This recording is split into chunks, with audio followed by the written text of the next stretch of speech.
The following is a Dowling Catholic Sports presentation on Iowa Catholic Radio. Our coverage of Dowling Catholic Sports is underwritten by Ashworth Vision Clinic, Construction Professionals, Dental Associates, Mercy One, the Catholic Tuition Organization, Skeffington's Foamaware, and Bose and the Florist. Thank you for supporting Iowa Catholic Radio.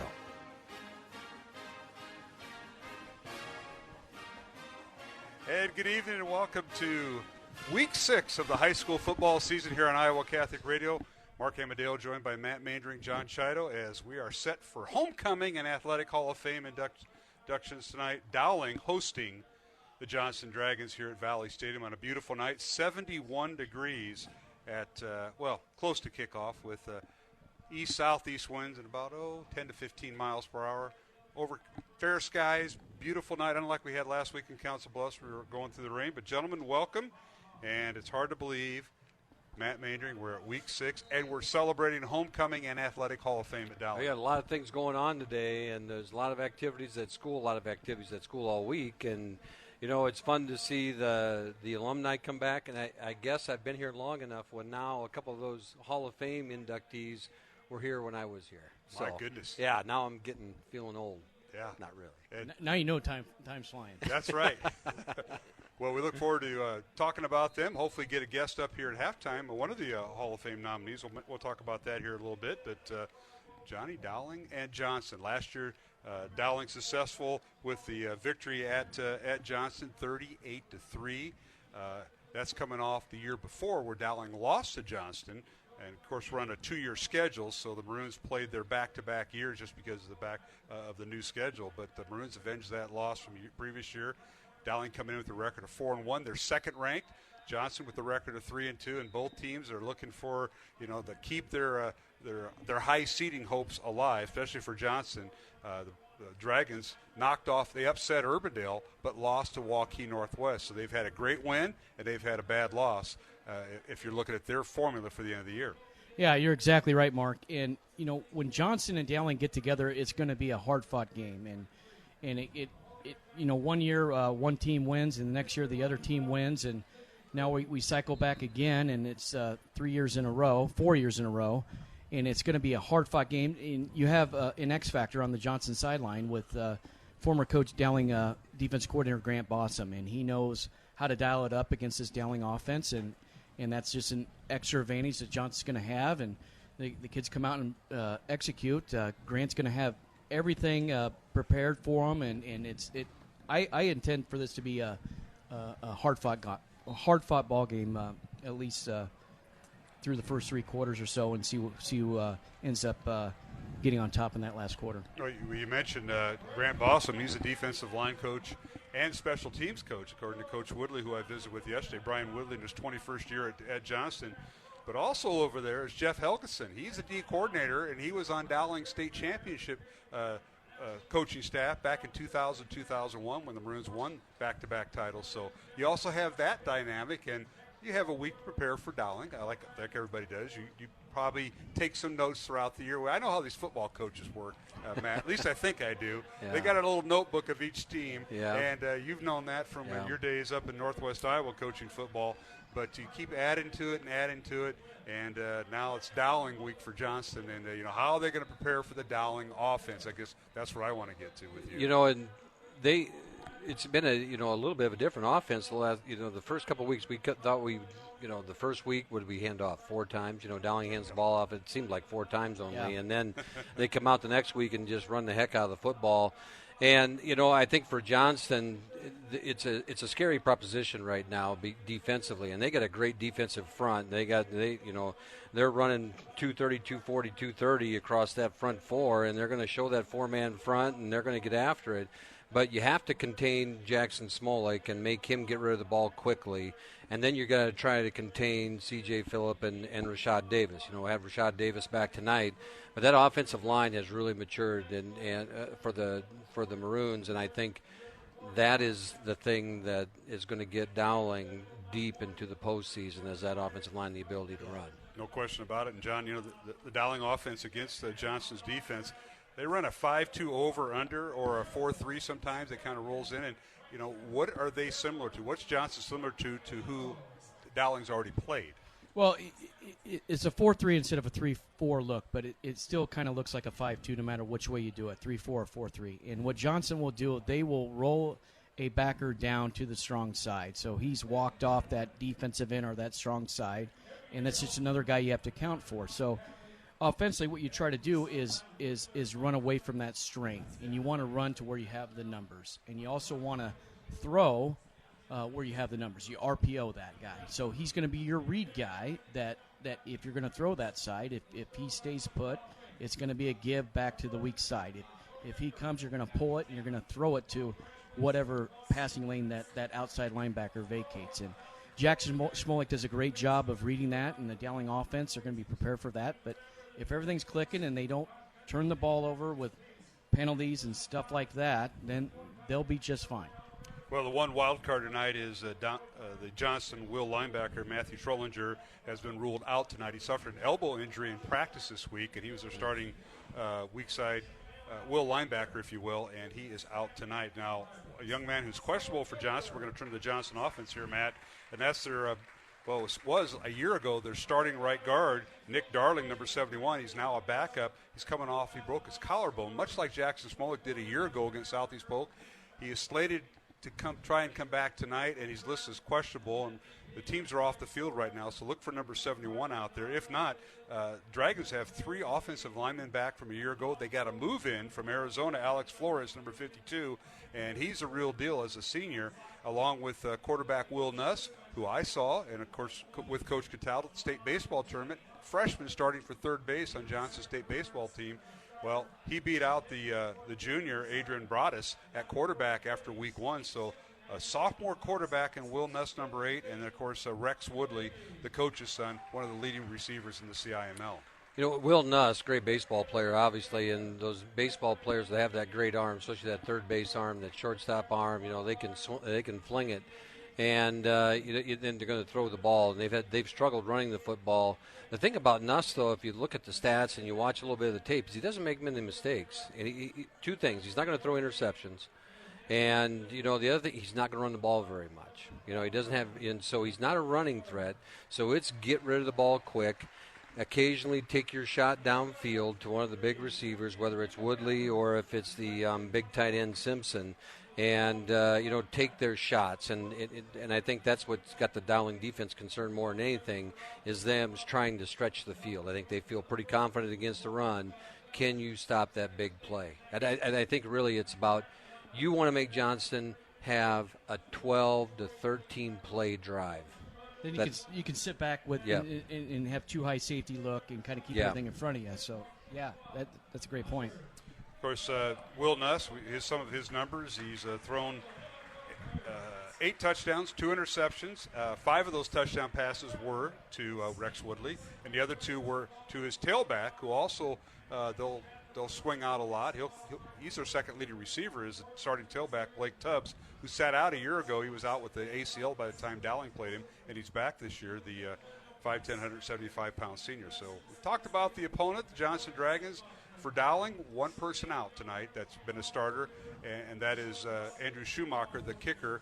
He re-injured that hip flex. He's got basically a hip flexor. That's one thing you don't want as a kicker. Yeah. Johnny, he's one of the hardest hitting kids. We saw him make a tackle in special teams. That's not what threw out his hip, but the Maroons are going to have their backup kickers in there tonight. They didn't do a bad job on the road at Council Bluffs, Lincoln last week. No, they didn't. And Marty Blount is a good kicker, and he's got a lot of confidence, and he's going to have that experience, playing a couple of weeks now, and you have Connor Larson that's going to back him up as well. Both sophomores, who Coach Romney does a great job with those kickers. They spend a lot of time with technique and footwork, which goes a lot into just kicking the football.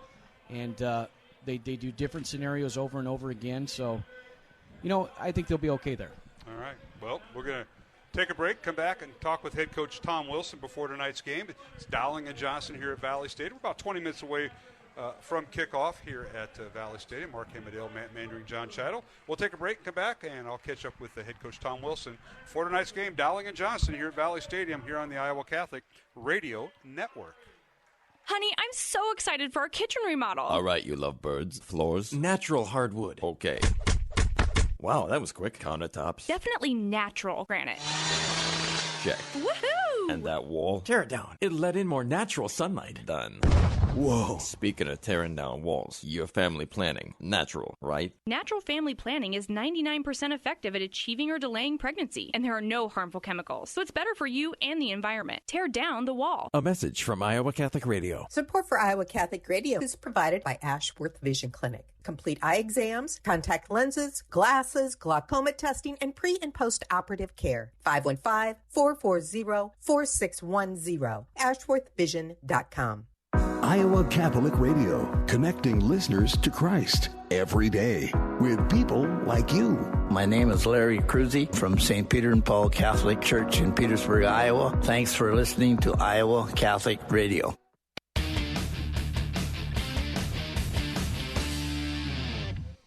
Welcome back to the pregame show here on Iowa Catholic Radio and Central Iowa Sports Network. Mark Amadale joined now by head coach Tom Wilson as Dowling takes on Johnston tonight here at Valley Stadium on Dowling's homecoming and Athletic Hall of Fame. And Coach Wilson, thanks for joining. It's been a busy week, and I appreciate you taking time out. It has been. Thank you, Mark. Well, let's start with homecoming this week. Obviously, tonight's Dowling and Johnston for homecoming, but Athletic Hall of Fame inductions were held today. We also have the game tonight, and you prepared for Johnston, a team that's in the hunt for the playoffs. Busy week. Let's start with the Athletic Hall of Fame inductees first. It's always a great thing for us to recognize our alumni that have achieved a lot, not only while they're here, but after they left here. And always enjoys seeing them and their families and get them in front of our homecoming crowd on a Friday night. And it's something I certainly hope they enjoy. Well, I know one of these young folks that are going in, Rico Gafford, played for you, and boy, what he did at the next few levels of college and professional football is astronomical. But it's also the rest of them, the other five that went in tonight. Yeah, obviously Rico is near and dear to me, and he's had a great career before he got here, had a great career here, and then went on from Iowa Western to Wyoming and to the NFL. So very proud of him and what he stands for. But, we've got others that were also getting in our Hall of Fame. Cole Decker was certainly here while I've been here, and a terrific runner. And that's really a family of good athletes and that have done a great job for Dowling Catholic. Lizzie Stashion, which is Lizzie Delaney now. Lizzie, also a very good basketball player here, and went on to play college basketball. And certainly happy that she can get in our Hall of Fame. Kurt Engler, who was before my time, obviously a great athlete, known a lot on the wrestling mat, but it was great to get Kurt in. I know his name has been there before, and it was good to get him recognized. And Annie Gradeville, certainly here during my time, a terrific golfer. I think I last saw her last spring around the golf course, and obviously a big part of their family. And then Ryan Schweitzer, the last name speaks for itself around here, and what they've meant to really the sport of running, whether it be cross country, whether it be track. At some point in time tonight, we'll also recognize Carissa for her great many accomplishments. She's already in the Hall of Fame, but we certainly invited her back before we knew Ryan was going to get in the Hall of Fame. Well, congratulations to the 2022 Dowling Catholic Hall of Fame inductees, as they'll be recognized throughout the game tonight. Well, let's move back to last week. Business trip over to Council Bluffs. Took on Council Bluffs Lincoln.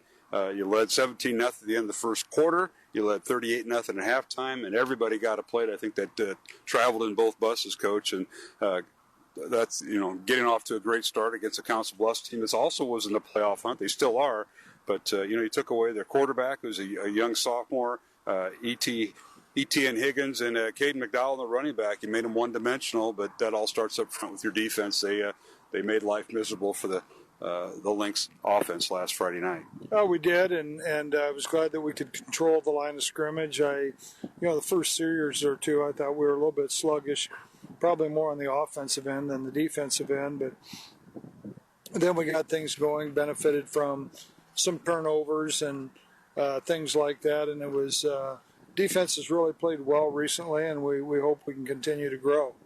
Well, you also had an opportunity to execute the final well, it was final play of the half, and it really wasn't going well at times. I know you and I were talking before this interview about that, but we had a little noise in our press box going over. Your coaching staff couldn't get the clock stopped. A lot of things happening, but you know what? Your son caught his first touchdown pass after all that, after the 15-yard penalty. And congratulations to Trey, just a sophomore, but 29-yard touchdown pass with 0.3 of a second left in the half. That had to propel the team to halftime. Well, that was obviously fun for him, and true to form, I reminded him another one he probably should have had. But it's exciting for him. He's grown up around our football program, and I mean literally has grown up around the football program, and proud to be a part of it. And it was kind of nice. Jackson threw a bullet, and it was a great pass, and Trey was able to get a score. But I think more importantly, really what I was trying to do is for us to execute in a tight spot at that point in time, and we obviously had some trouble with the clock and wasn't getting much of an explanation or much help. So we just threw it at the end zone. A good thing happened. This is with head coach Tom Wilson tonight before Dowling's game with Johnston. It's Dowling's homecoming here at Valley Stadium in West Des Moines and Athletic Hall of Fame inductions. We'll take a break and come back to talk to Coach Wilson about tonight's opponent, the Johnston Dragons, who come in with a record of 3-2. The Maroons' record is 4-1. This is Mark Amadale here on Iowa Catholic Radio and CISN.TV. Iowa Catholic Radio business underwriters provide people with the opportunity to hear the Word of God and grow in their faith each and every day. Our business supporters have helped expand our network, connecting more listeners to Christ. Would your business or organization like to share in this mission? If you own or manage a business, we would like to talk to you about how you can make a positive impact in the state of Iowa and beyond. To learn more about becoming an Iowa Catholic Radio underwriter, contact Deacon Mark 515-223-1150 or visit iowacatholicradio.com. Support for Iowa Catholic Radio is provided by Construction Professionals. Construction Professionals does remodeling and new construction. Construction Professionals is a Catholic family business built on a strong foundation. CPCustomHomes.com. Thank you, Construction Professionals, for supporting Iowa Catholic Radio. Weekdays at 5 p.m., it's Catholic Answers, a live call-in program to offer Catholics and non-Catholics a chance to talk with world-class apologists and theologians. Catholic Answers, live on the Iowa Catholic Radio Network, connecting listeners with Christ.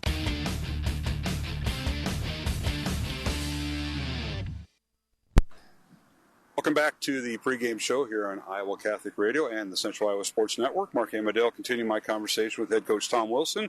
Hard to believe, Coach, it's week 6 of the high school football season, Dowling and Johnston, and it's homecoming, and it's the Johnston Dragons. Coach Woodley's got his team with a record of 3-2, and you look on paper, they have quite a bit of experience coming back, offensive line and defensively, but Dragons always play you tough, and they also have a member of your coaching staff over there who was in his first year last year, and that's Grant Boston helping with the defense. So it's not going to be an easy week, and you got to change stuff around like signals and that. How's that all going to work, Coach? Well, I don't know if we have to, but we do. Obviously, Grant and I spent an awful lot of time together, and 16 years, and so obviously he knows us, and we take precautions on all of that stuff, and be well prepared. But as you mentioned, Johnston always plays us tough, and they're a really good defensive team, and it's going to be a good challenge for our kids.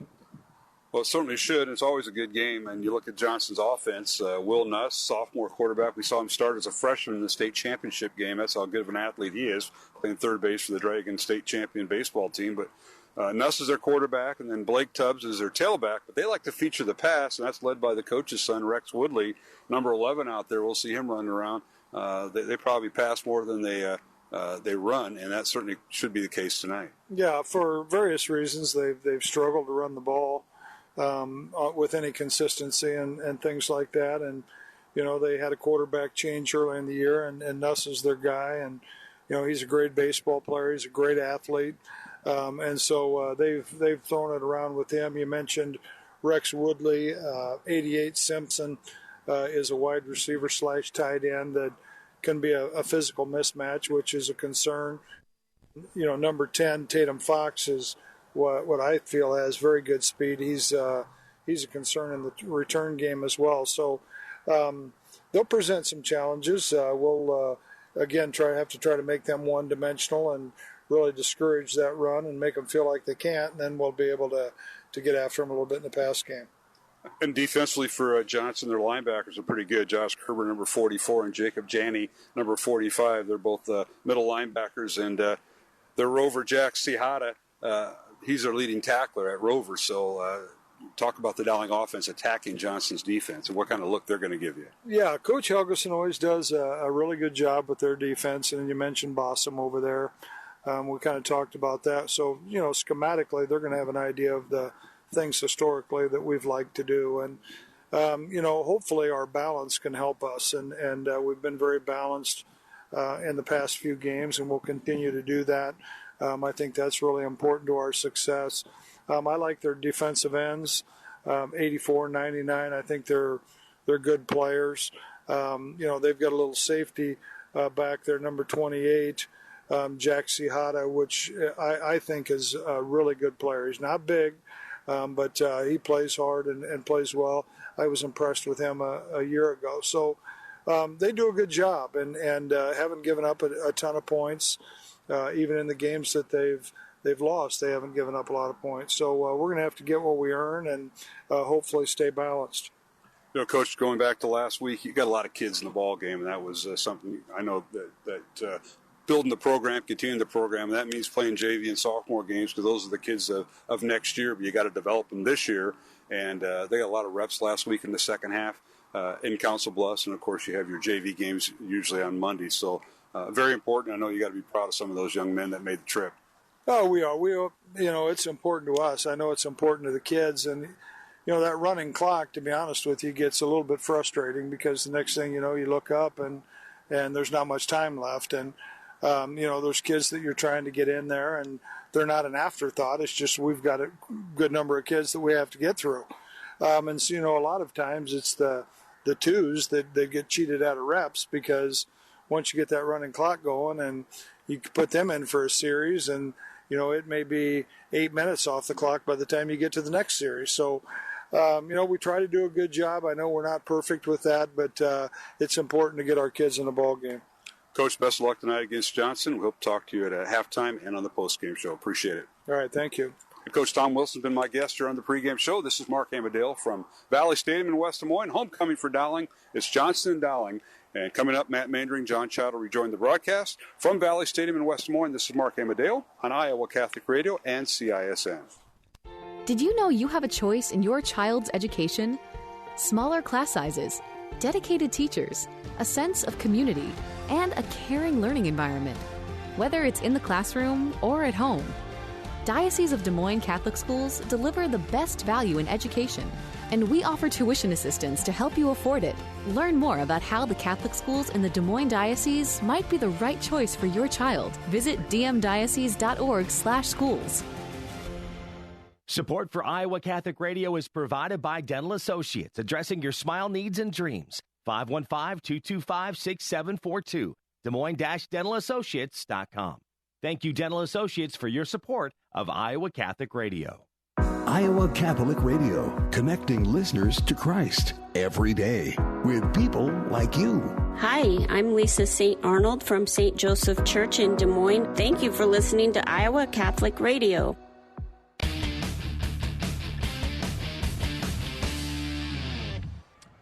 And welcome back to Valley Stadium here in West Des Moines alongside Matt Mandring. I'm Mark Amadale. Glad you could join us. Week 6 of the high school football season. We just heard from head coach Tom Wilson, Matt, and he talked about his preparation for the Johnston Dragons tonight, who come in with a record of 3-2, Dowling 4-1, and ranked second in the state with everybody kind of beating each other up. Southeast Polk, Ankeny, Dowling, all with losses here in central Iowa, but Pleasant Valley undefeated at 5-0, the lone, I think, one of two undefeated teams in Class 5A, because Davenport West, who's ranked 10th, is also undefeated. So they're all kind of beating each other up, Coach. They are. You kind of expect that here in town. It's in the metro here, and as you go out and in this area, it's good football, and these teams know each other well. They prep for each other a lot, and so it's a dogfight every night. And this Johnston team is going to come in here, and look to make that upset, look to make their place in that top 10, and try to earn some of that back. And for this Dowling team, It's trying to pick up where they left off, and they had that. The momentum has been building with every game, and you see some things that have gotten better every game, and they're really pretty healthy tonight as well. Yeah, with the exception of Schumacher, the kicker, he right. will not participate tonight. We have John Child on the Dowling sideline. Speaking of getting down into the nitty-gritty, you're on the sideline, John. You're going to hear maybe a lot tonight as far as hitting. We weren't able to experience that too much last week with our troubles we had with the audio at Council Bluffs, but tonight you're going to be right down there with all the hitting as you predicted. Yeah, it's nice to be back in the trenches because when you're up close like this, you can see a lot of that, feel a lot of that, and also feel the enthusiasm on the sideline, whether it's stale, upbeat, whatnot. And, getting this far into the season, we're at, fifth ball game of the year? Week 6. Yeah. Week 6 already. You're going to start feeling this playoff atmosphere, and kids start getting prepared and finally getting into that football condition. And there is 0 wind tonight, guys, and it's cool temperatures. It finally feels like football season. It certainly does, as the humidity has went away and the cooler temperatures have settled in. Let's take a look at the Class 5A rankings before we go to break. I want to welcome our CISN audience tonight as we are simulcasting now, Mr. Maynard, so be ready for that. In case they do a TV shot, we got to be ready for that. Ready. I missed the makeup again. Yeah. Number 1 team in Class 5A is Pleasant Valley. Number 2 is Dowling.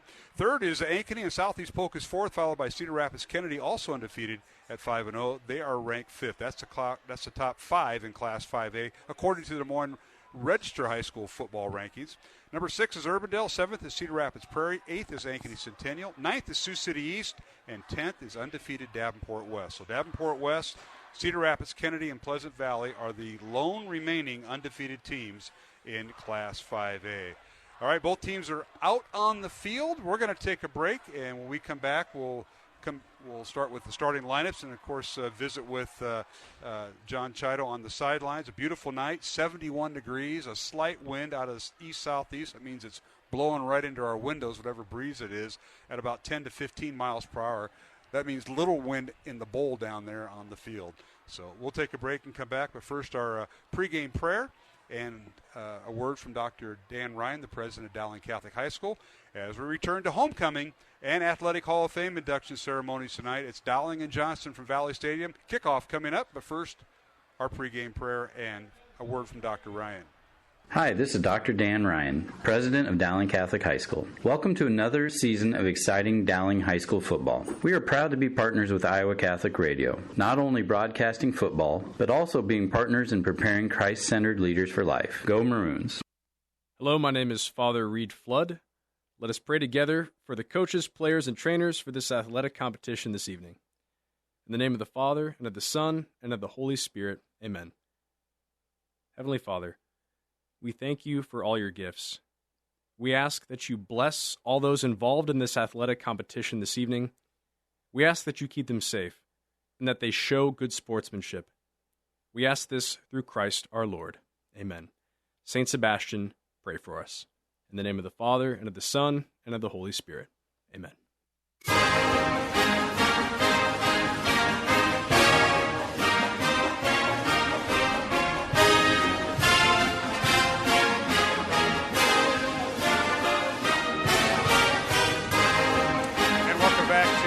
Valley Stadium here in West Des Moines, as we just got done with the coin toss.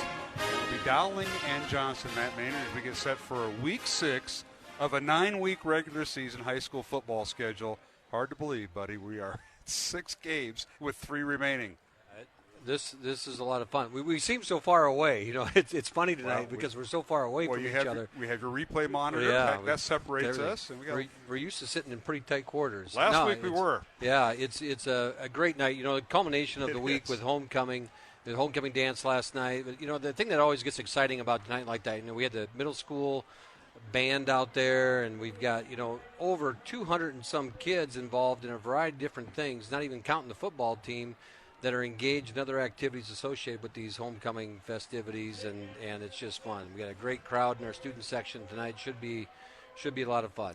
And it's good to see Rashad Davis back. Johnny, let's go down to you. Rashad, the sophomore running back, hurt against City High, didn't play last week. He and Jake Anderson back to receive the opening kickoff here, Johnny, and it's good to see him off the injured list. Yeah, absolutely. When you have Rashad Davis and C.J. Phillips with that 1-2 punch in the backfield, that brings that extra dynamic into that offensive game plan for Dowling. All right, set to kick off is Johnston, and that'll be Carson Hansen, the 6-foot senior. He will boot it from the 40-yard line. Johnston will defend the south end zone. They'll be going right to left on your screen, high end over end kick, and it'll be fielded by Dowling in the end zone. That'll be a touchback by Jake Anderson, who fielded the ball. 1st and 10 Dowling, Matt, from the 20-yard line. The Dowling offense appears on the field first. It is. It's going to be a lot of fun to have Rashad Davis out there, and I can tell the young man was excited today in the building as well. Him and C.J. Phillip are a dynamic bunch, and behind that offensive line, they can hide behind them, they can explode behind them, and they're two different runners. You know, Davis has that little shift side. C.J. is more of a downhill runner, just fun to watch. Dowling will start C.J. Phillip in the backfield, and he gets the handoff, trying to go right up over center, kind of zigs and zags and plows through for about 3 yards. It'll be 2nd and 7 for Dowling as he gets up to the 23-yard line. It's at the Dowling offense here. Offensive line, left tackle to right tackle, Kyle Rockers, Cade Batterton, Max Shelton is the center, Nate Agos the right guard, and George Nahas the right tackle. Tight ends are Jalen Thompson and Danny Nielsen. Wide receivers, Cooper Nicholson and Hank Brown, along with Bo Gamble and Michael Reichart.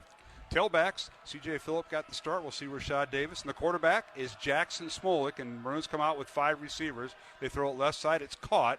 And angling across the 25 up near the 27-yard line with the catch on the left side. We'll have to see which one of the 5 it was as he gets up off. C.J. Phillip comes off the bottom of that pile. And so he's carried the ball once and he's caught the ball once, Matt. Yeah, C.J. just is multi-talented young man that can go and catch the ball and run the ball. And you want to get the ball in your best player's hands at times and let them go make plays. So here we go on 3rd down. A gain of 4 for Phillip. It'll be 3rd and 3, and now Dowling will swing past the right side. It's caught and knocked down nicely with the open field tackle was Hank Brown on the reception for a loss and a play. Good job by the Johnston defense there, Matt.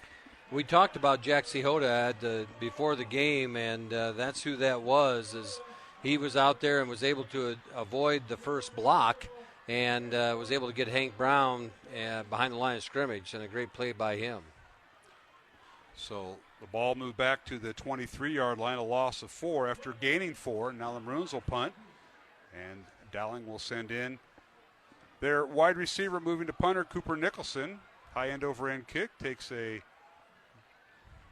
bounce inside the 50. It'll be down right about the 44-yard line. That's where Johnston will take over, 1st and 10 from their own 44-yard line with 10:05 remaining here in the first quarter. No score. Dowling and Johnston here on Iowa Catholic Radio and CISN.TV. And John Chido report from the sideline. Nothing new there.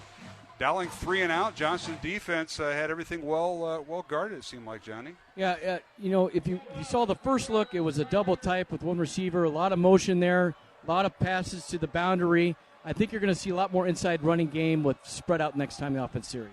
All right, now Johnston's offense on the field and an inside handoff on 1st down from their own 44. Gains about 6 yards as up off the bottom of the pile is a tailback, Blake Tubbs, and that's something Johnston has struggled with throughout the year, Matt, is trying to find a consistent ground game. At that time, Tubbs picks up 6. He did, and it was Jared Rickey on the stop there. A nice hole off that left tackle, off-tackle play, and kind of gouged the Maroons right there. All right, Will Nuss, a quarterback. Little jump pass for a screen. It is caught. That's Sean Strand with the reception. Penalty flag down, and Strand near a 1st down, but this may be coming back as some maroon shirts trying to get into the pile, and they may have been hit from behind. We'll see. It's holding against the Johnston Dragons. The Maroons had that pretty well defended on the boundary here out by the numbers, and one of the Johnston linemen out there in front of that screenplay grabbed a little jersey. Move the ball back to the 42-yard line. That means the holding held was done at the Dowling 48, so it'll bring up 2nd and 12 for Johnston. Our officials tonight, Mike Morrison is our referee from Clive, Jerry Bohe from Ankeny, Jeff Bunting, Sean Ostland, and Russ Dempster round out our officiating crew. Thanks to them for being here tonight. 4 receivers set for Johnston. Now it's back to throw. Fires near side, incomplete. as he tried to hit Tatum Fox was the intended receiver, number 10, but he threw to an area and he underthrew the ball. He was pressured a little bit. Ralston Rumley, from his nose guard position, climbed the ladder there pretty quickly towards Nuss and was able to have him throw the ball a little quicker than he wanted to, otherwise, which caused that ball to skip into the receiver, Tatum Fox. 3rd and 12 now for Johnston from their own 42-yard line. 9:06 remaining. First quarter, no score. Up front for Dowling, Carson Hagan, Ralston Rumley, as Matt mentioned, and Cody Hikus, the 3-down lineman. Linebackers are Braden Pearson, Joe Hughes, Jimmy Wanick, Dylan Manning, and Matt Hatton get the start. And now I'll pass it to the near side, incomplete. Again, they go to the left side, and they were working on Jake Anderson's side, and it's incomplete. It'll bring up 4th down, so both defenses hold the offense to 3 and out, Matt. Kind of what we thought this game might start out as. It's going to be a defensive battle early, and both two teams that know each other well and have prepped each other. These coaching staffs have gone against each other a lot. You expect that kind of defensive slugfest at first. Little communication there between Nuss and his receiver as the receiver broke over the middle, and Nuss threw towards the sideline, and nobody home. Mason Rothler will be the long snapper. He'll snap to Will Safris, the punter, averaging about 34 yards punt. Good snap, and the kick is away. It's a low-line drive, and right at Trey Wilson from his 25, near side 40, gets outside the 35, and finally wrestled down. Nice return that time by Dowling Catholic. The Maroons will have pretty good field position as they will have it 1st and 10 from right around their own 34-yard line. So both teams' defenses have come to play tonight. And John Chido, you were talking about this on the pregame show earlier. Are you hearing some hitting down there on the sideline? We'll go down to you. Yeah, and there's a lot of blitz packages being dialed up for Dowling Catholic on that last series, and they're having Nuss throw the ball quicker than he wants to, and then on Johnson's side, they're doing the same thing, do a lot of movement up front for their defensive line. All right, thank you, John, for that report from the Dowling sideline. The Maroons with the ball. Smolik, a little play action, fires a pass out, incomplete. And I believe the intended receiver that time had the ball and dropped it. A little off balance was Bo Gamble. They were trying to do that quick screen. They had a run-pass option on that play, the RPO, where both tackles were pulling to the right side, to the short side of the field, and Jackson read wide side and threw the quick receiver screen, and Bo Gamble couldn't quite scoop it up. All right, so Michael Reichart and Jalen Thompson split out wide to the top of the screen. They'll put Cooper Nicholson in motion. Now he goes back. 3 receivers now left, 2 to the right, back to throw Smolik, and he wants to keep it, quarterback draw, and now he wants to run it. Looking downfield, fires it out, and the pass is behind Cooper Nicholson, but he makes the catch. Great grab that time by Cooper at the 46-yard line. That should be good enough for a first down, and it is there, Matt. Jackson Smolik just continues to impress me, and it's not so much about the throw he just made, but it's about staying alive. And you wonder what does a Division I team look for in a quarterback? Well, right there on that play, his ability to navigate in the pocket, get out to the boundary, get out to this right side, and then throw a strike to Nicholson for a first down. All right, Maroons with 3 receivers to the left, and now the tailback, Rashad Davis, is behind quarterback Jackson Smolik. Smolik back to pass, looking left, fires left, got a man open, caught inside the 40, down the far sideline, and finally knocked out of bounds at about the 25-yard line. Took a tremendous hit, but what a grab that time by the Maroons, and that is number 18. Or number 12. That's number 12, Bo Gamble. Yep. Yeah, that's Gamble. They ran a trips left to the wide side of the field, and you're running 3 players at 3 different levels. One was underneath in the flats, one was in the middle, and one ran deep, and they left the middle guy open, Bo Gamble, and he's open down the sideline. Jackson Smolik finds him on the target, and big play for the Maroons. 26-yard gain, first down Dowling at the Johnston 28. No score as we approach the 8-minute mark here in the first quarter from Valley Stadium on a beautiful night, 71 degrees at kickoff. Handoff up the middle. Let's see, is that Phillip or Rashad? That's Davis. And Davis is back in there, and he gets he grinds out down to the 24-yard line. Pick up a 4. It'll be 2nd and 6 for Dowling. On that right side of the line, you're going behind Nate Agos and George Nahas and Max Shelton, and Davis was able to hide in there behind him, get low, and keep his feet moving, keep him churning, and ground out 4 yards, and you'll take that. Now the Maroons have their tight end split out wide to the left, all alone. That's Jalen Thompson, 6'4", 235 senior. 3 receivers the bottom of the screen. To the right, and handoff for Rashad Davis, and he grinds his way down to the 20-yard line to pick up a 4. So the Maroon offense picking up, big chunks of yardage. Johnston's offense, when they rush the football, they average about 1.7 yards per carry. And that is something you can't do in this league. But, they've only had one series thus far. You can't be consistent offensively only running the ball with that much success. I think that's the biggest thing. If you want to look for, you're going to get a couple big shots, but you're not going to get the consistency that you need to win. Handoff once again, Rashad Davis. This time he's stacked up as he tries to go over to left tackle where Kyle Rockers and Cade Batterton were, but he was stood up by the Johnston right defensive end and tackle over there. And nice heads-up job there, and that was Jamar's Freeman, number 99, who's on that side there, Matt. Little decision right now for Coach Wilson. It's 4th and 2, 4th and a short 2 from your own 20-yard line. You got your backup kicker. Schumacher is out. Blount, who did a really good job last week kicking the football. I think right now Coach Wilson's lined up to go for it and feels he has something that he can get. About 10 seconds left in the play clock. 3 receivers left, 1 tight end. And the give is to Rashad Davis. He finds a seam. He's got the first down as he puts his head down inside the 15 down to the 14. So they spread Johnston out, and they go right over right guard and tackle. And that's where Nate Agos and Max Shelton at center open up a little bit of a seam in the hole. Smolik is making the read on this thing and looking at, do we have numbers? And number 35 for Johnston had a shot right there, but Davis danced out of it, Austin Gray, and got the first down. Now they put Davis as a receiver wide to the left, so the young sophomore receiver to the left with a slot receiver. 5 receivers set again as Dowling goes in motion. Back to throw as Smolik rolls to his right, looking, wants to throw, fires in the end zone. The pass is incomplete, in and out of the hands of the intended receiver. Now a penalty flag down as Cooper Nicholson was the intended receiver, but he had a lot of escorts in there, and J.J. Shaw was one of the defensive backs back there, the strong corner. This is a tough call because Jackson Smolik was throwing into a knothole right there. There was not much of a window, and Cooper Nicholson had a shot at it, but the Johnston defender didn't turn around, made no attempt at the ball, and ran over him. We talk about that in the game. If the ball gets underthrown, it's really hard in that defender in that trail position to stop and not make the penalty. Well, Dowling's in the Bozen, the Flores Red Zone. Say more with Bozen online at bozen.com, 515-244-ROSE. That's 244-7673.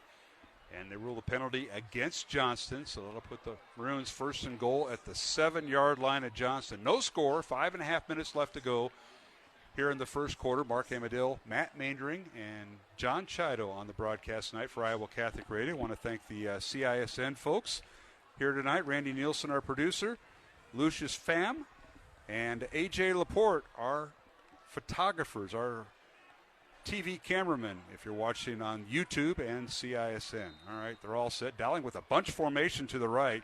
Nobody wide. And here is Smolik back to throw. Fires to the end zone. The ball is tipped and incomplete. He had 2 receivers.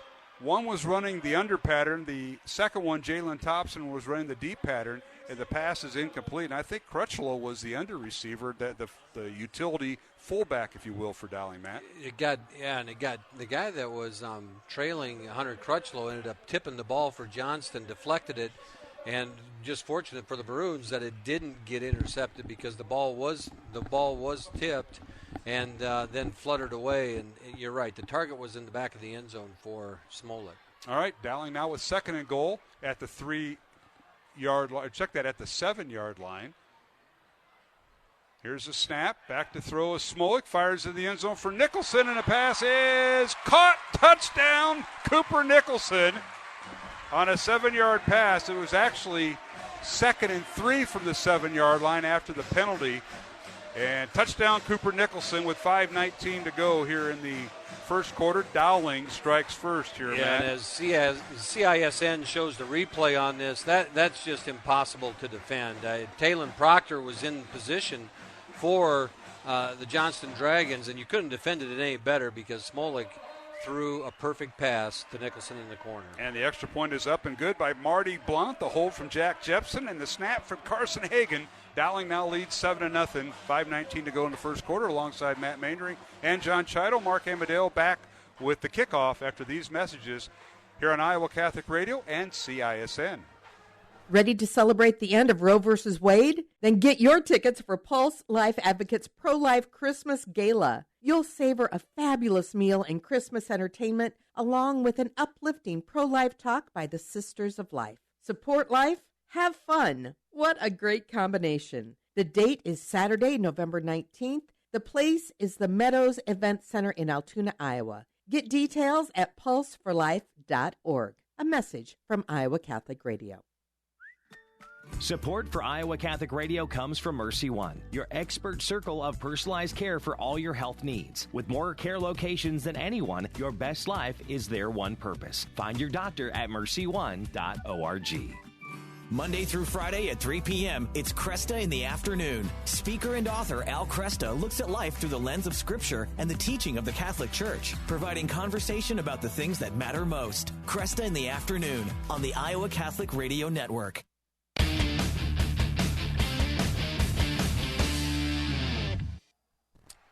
And back here at Valley Stadium, the Dowling kickoff following the Maroons scoring. And on the return for Johnston, that was Jeff Scott on the return. And we'll give the Dragons a first down just outside the 25-yard line. The Maroons going 10 plays, 65 yards on their drive, capped off by Cooper Nicholson, 7-yard touchdown reception from quarterback Jackson Smolik.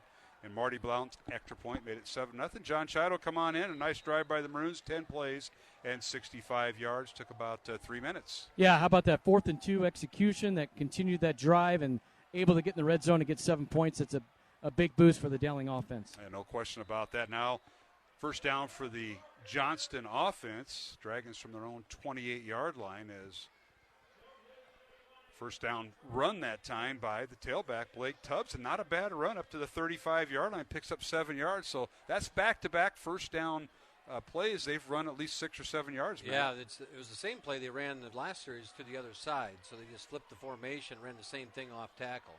There's a first down carry. Tubbs right over right tackle as he followed Jay Mucinich and Alex Flores. We talked about that young man, Flores, the 6 foot, 250-pound senior who transferred from Arizona, and he starts at right guard, and that's who he followed. That's a big fella, too. That's a big guy. Nick Frericks there on the stop for the Maroons in the secondary, and that's not where you want your secondary making their tackles. All right, handoff once again to Tubbs, and this time Dowling converges on him and no gain, and maybe a loss in the play from the 42-yard line. So the Dragons getting big chunks there from their tailback, Tubbs, and all of a sudden he's dropped there to bring up 2nd and 10 from the Johnston 42. Dowling leading 7-0 as we approach the 4-minute mark here in the first quarter on homecoming and Athletic Hall of Fame night here at Valley Stadium for Dowling Catholic. Big night. Johnston's found a little something with sealing down the inside and kicking out the outside leverage, and that's what they were doing all these last couple plays. This time, Nuss back to throw, tries to hit over the middle, and that was Sean Strand, incomplete. Second time he's targeted Strand tonight.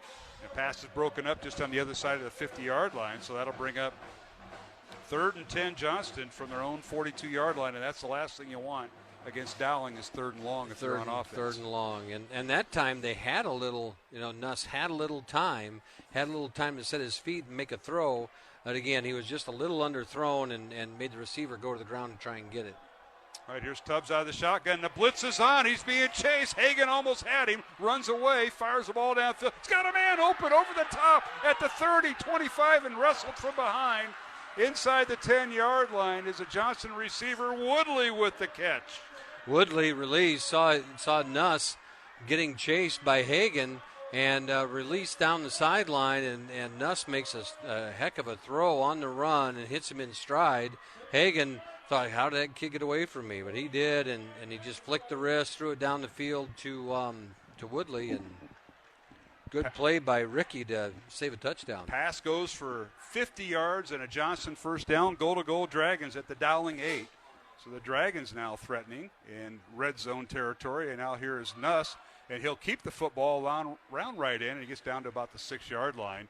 And I think that was a called play from the huddle. He just kept the football and ran with it, and that was not Nuss. That was Adrian Broadus, the backup quarterback on the run. They come into this wildcat formation, what I would call a wildcat formation, I guess, and bringing in Broadus. I noticed this on tape, too. A few times they'll bring him in, and then he is the quarterback, but he is more geared to run because Nuss has only run the ball, I think, really, he's only got 9 yards on the year, maybe -6, if I remember right. He's only had 9 rushes this year. Nuss has. Anthony Kiatamba is a left tackle. Dom LaPere is the left guard. The center for Johnston is R.J. Jordan. Floor is the right guard, and Jacob Simpson is the tight end. And Jay Mucinich is the right tackle. So a timeout on the field. We'll take one ourselves. 2.5 minutes left to go first quarter. Dowling 7. Johnston nothing. Johnston will have a second and goal from the 6-yard line when we return here on Iowa Catholic Radio and CISN.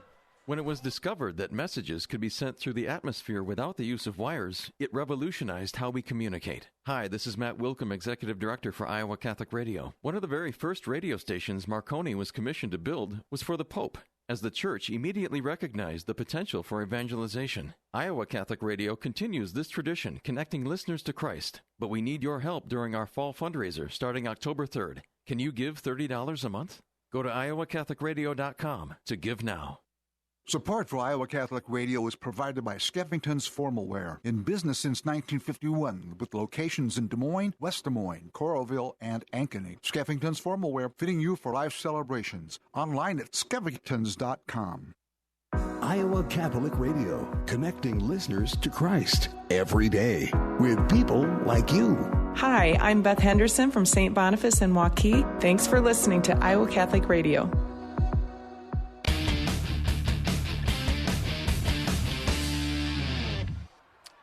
All right, back here at Valley Stadium, Nuss kind of scrambling from the pocket, looking for somebody to dump it off to, and he overthrew everybody on purpose, incomplete. So to bring up 3rd and goal, Johnston from the 6-yard line. As the Dragons got the big play on 3rd and 10, they hit Rex Woodley on a 50-yard pass that got the Dragons down to the 8. Broadus picked up 2 yards, and now they've kind of been stifled here, Matt Maindring, and we'll see what comes up. What's dialed up by the Johnston offense here? A young quarterback, he's noticed that the Nuss, his go-to is releasing to the right side. He's gonna be flush to the right, and that's where they're pushing him. All right, Nuss back to throw, stays in the pocket, fires near side. It's intercepted by Dowling. He threw it right into the hands of the Maroons, and the Maroons are going to have it right at the 1-yard line, and I believe it was Noah Seamer who came away with it. We'll go down to John Chido, but what a big play interception, as we'll try to get the replay here on CISN, Matt. It was Noah Seamer, and Nuss, he's throwing a timing pattern out there to Tatum Fox, and Seamer's sitting all over it and was able to step up. That's one of those plays you can make when you have more room. That's right. All right, let's go down to John Chido. Big play by Seamer. That's his first interception of the year, Johnny. Yeah, Matt's exactly right. That's like a back shoulder type play to the outside of that end zone. But when you have a tight window like that, and Seamer just stood right in the passing lane, there's just nowhere for that receiver to step up and try to make a play on that football. And great job by Noah Seamer. Yeah, Noah thought he could run it out of the end zone. Instead, he was tackled by the intended receiver at the 2-yard line. So Dowling, their backs against the wall, 1st and 10 from their own 2-yard line. And they're going to grind it out. The give is to C.J. Phillip, I believe, who's in there. And he keeps his feet moving. He may have gotten a yard up to the 3-yard line, so we'll bring up 2nd and 9. It was Phillip. And that's the downside of trying to run it out of the end zone and getting tackled from behind. Maroons are backs against the wall. They need some breathing room here, Matt. I think they got every tight end and lineman in there to form that wall. I think so too. Looking on you're looking at CISN. You see Jalen Thompson and Phillip. Everybody looking at it. And then you see that big offensive line, and you got Hunter Crutchlow in there. You got everybody in there. There's a lot of meat on that line right now. All right, 2 tight ends. The tailback is C.J. Phillip. Jackson Smolik. It's a snap. Give to C.J. looking for a seam. Gets a couple yards and bowls over a player right about the 7-yard line for a gain of 4. And that'll bring up 3rd down and 4 for Dowling from their own 7-yard line following the Noah Seamer interception. A little run over Nahas there, and it was a kind of a slow developing play and allows Phillip to read where he's going. You have Nahas and Jalen Thompson kind of cleaning up some space there. And then number 5 for Jared Klon comes in and makes play. All right, here is pass on the near side, and it's caught first down that time as Cooper Nicholson had to come back for it right about the 20-yard line, so that's good enough for a 13-yard game. They're going to. There's a laundry on the field. Penalty flag in the backfield on Dowling. The only upside is half the distance isn't very much, so it'll bring up 3rd and long. 3rd and long, so it's half the distance to the goal. Be about a 4-yard penalty or so. 3.5 yard line, Matt. Yep, 3.5. Split the difference. Yep. All right, it'll be a 3rd and long for Dowling. The Maroons can get a first down just outside the 11-yard line. Their math must have been different than my math because they put that ball in the 1-yard line. It's spot foul, I suppose, to split the difference there. I guess the flag was sitting on the 2. All right, from the 1-yard line, Dowling with their backs to their own end zone. Back to throw Smolik. Little pass out of the backfield. It's caught, and that's C.J. Phillip, and he gets back up to the 7-yard line, which is where they were before the penalty, and that'll bring in the punting unit. And Johnston's going to have pretty good field position depending on how this punt goes, but they're looking at pretty good field position here. C.J. Phillip made a really good play right there, and you can ask Johnny, too. He caught that ball in the end zone and had a defender right there and worked his way out to give the room, gave us 7 yards. Yeah, Johnny, that's you're asking your receiver to make one move there, aren't you?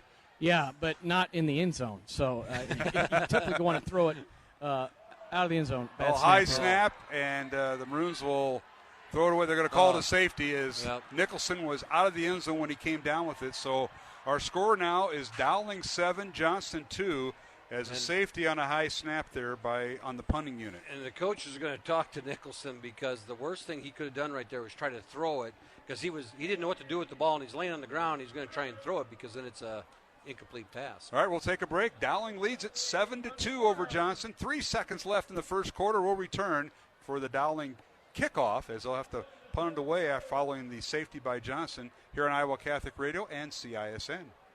Did you know you have a choice in your child's education? Smaller class sizes, dedicated teachers, a sense of community, and a caring learning environment, whether it's in the classroom or at home. Diocese of Des Moines Catholic Schools deliver the best value in education, and we offer tuition assistance to help you afford it. Learn more about how the Catholic schools in the Des Moines Diocese might be the right choice for your child. Visit dmdiocese.org/schools. Support for Iowa Catholic Radio is provided by CTO. Your support has helped thousands of students attend our Catholic schools. CTOiowa.org. At CTO, the bottom line, it's for the kids and their future. At noon, Monday through Friday, the doctor is in. Dr. Ray Garendi helps you with personal problems and professional questions. You'll love his fun approach and practical advice. The doctor is in on the Iowa Catholic Radio Network, connecting listeners with Christ.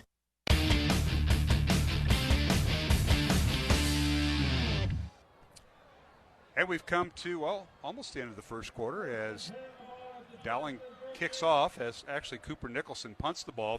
Fair catch signaled for by Woodley. So Rex Woodley with the fair catch signal at the 39-yard line. That's where Johnston will start from their own 39. With 2 seconds remaining here, Matt Mandry. Dowling, they had that interception by Seymour, and they stayed in their own end zone, and they couldn't get out of their own way with the high snap. That really cost them. The penalty hurt them.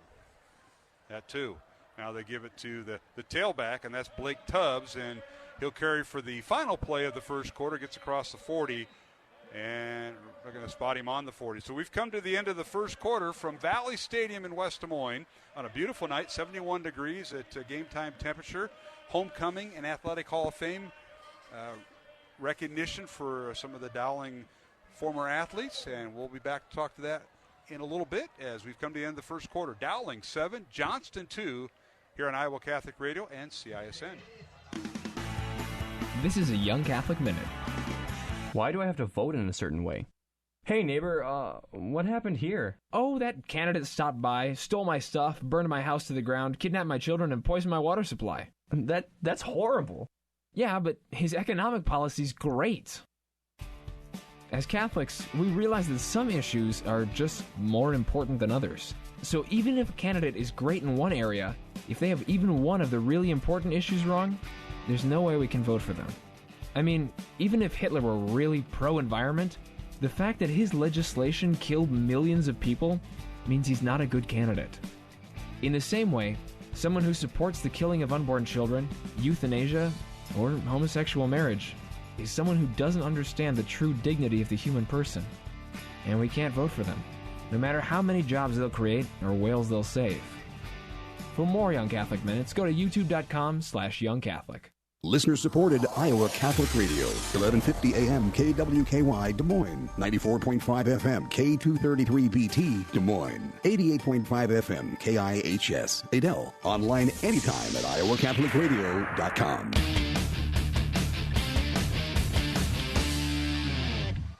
And we're back here at Valley Stadium, underway in the second quarter, and quarterback Will Nuss hooks up with a wide receiver that was caught for a first down for Johnston. That's Jacob Simpson. They're tied in for the first time tonight, Matt. Yeah, 6'5", 220, going over the middle, big target, and Nuss found him. So first down at the Dowling 42, and now they go back to the ground, and Blake Tubbs, again the ball carrier, this time can't turn the corner, and he may have lost a yard or close to it. No gain on the play. They'll call it officially 2nd and 10 as Tubbs tried to go around right end. He went around right end, and Jimmy Wanek was like a missile coming down his lane and met him at the hole and drove him backwards right away. Good hit by Jimmy Wanek.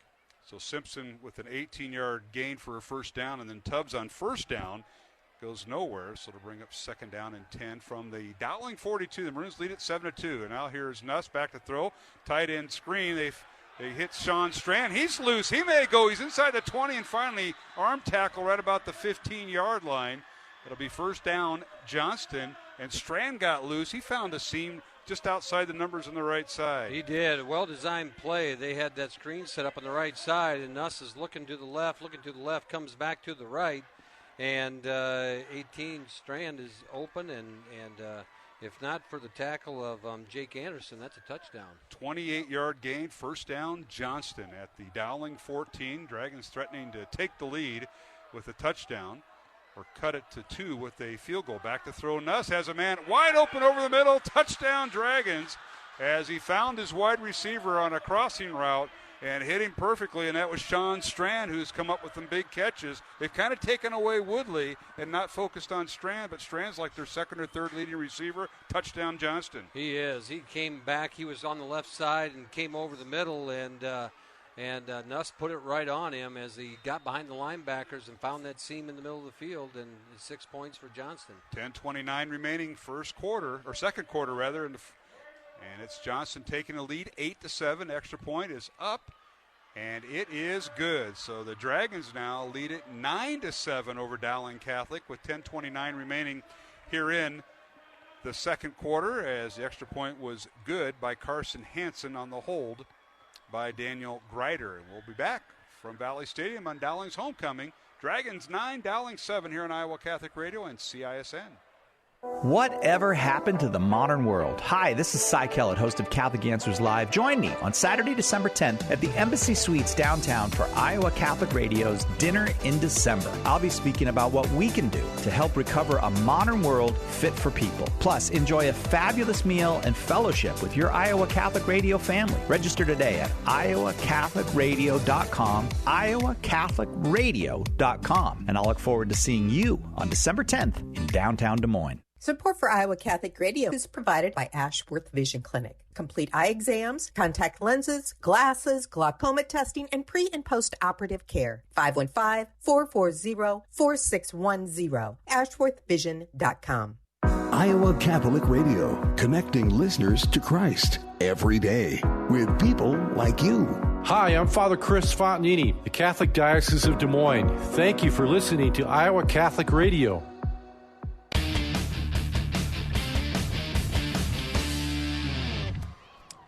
And back at Valley Stadium on Dowling's homecoming, Mark Amadale, Matt Mandering, John Scheidel, as the Johnston Dragons go 6 plays, 61 yards, capped off by a touchdown pass from quarterback Will Nuss to Sean Strand of 14 yards, extra point good. And now Dowling on the kickoff return, and not a bad return by the Maroons, and now a penalty flag in the back end up to the 42-yard line by Rashad Davis, and they may add some more here. Let's go down to John Scheidel. Johnny, let's bring you in. We've got a lot to recap here the Johnston scoring drive, first of all.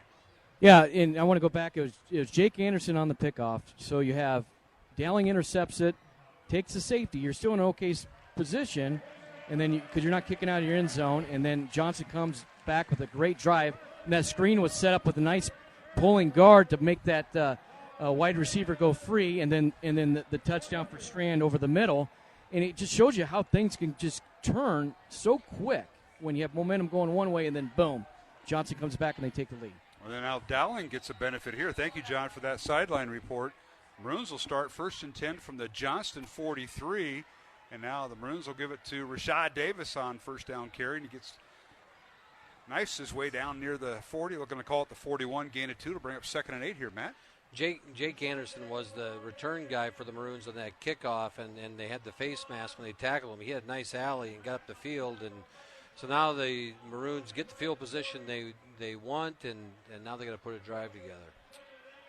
Johnston penalized on the kickoff return. You mentioned Jake Anderson on the return. He got it up to the Dowling 42, and they tack on 15 more with a face mask penalty. So Maroons are the first down at the Johnston 43, and then Davis picks up 2. Here's back to throw Smolik over the middle. Nice pass caught by Cooper Nicholson on there, going across he breaks a tackle at the 25, or rather the 15, and finally wrestled down inside the 15, down to the 14-yard line. How about the yards after catch for Mr. Cooper Nicholson wearing number 8 there? And there's the replay. You know, if you are watching on TV, you know, they sent Cooper Nicholson in motion.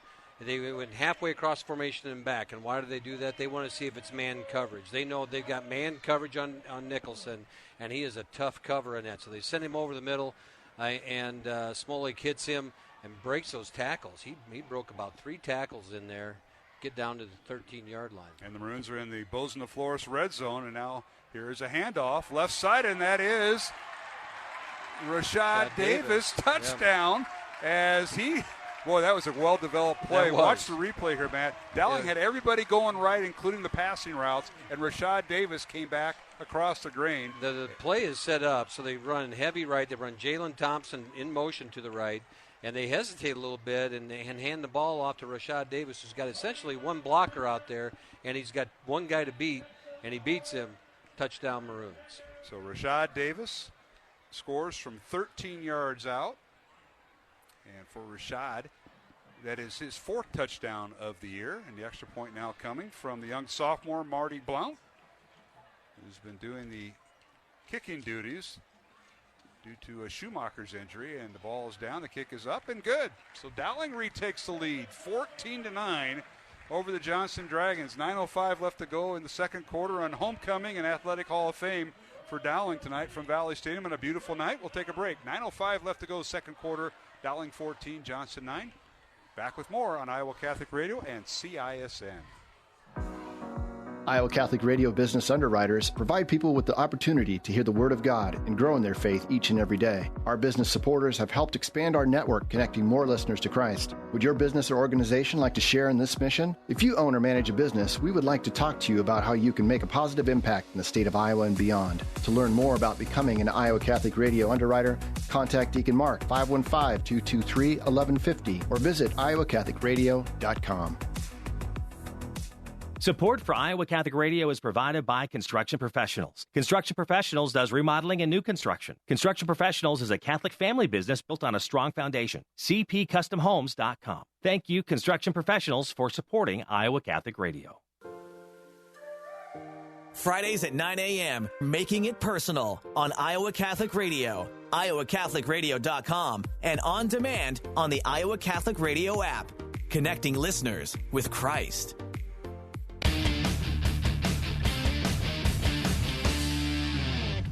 And we're back here at Valley Stadium. Blount kicks off for Dowling Catholic on the return up to about the 30-yard line is Johnston, and that is Tatum Fox on the return. As the Maroons now retake the lead by the score of 14-9 over Johnston. Let's go down to the Dowling sideline. And Johnny, nice drive by the Maroon offense.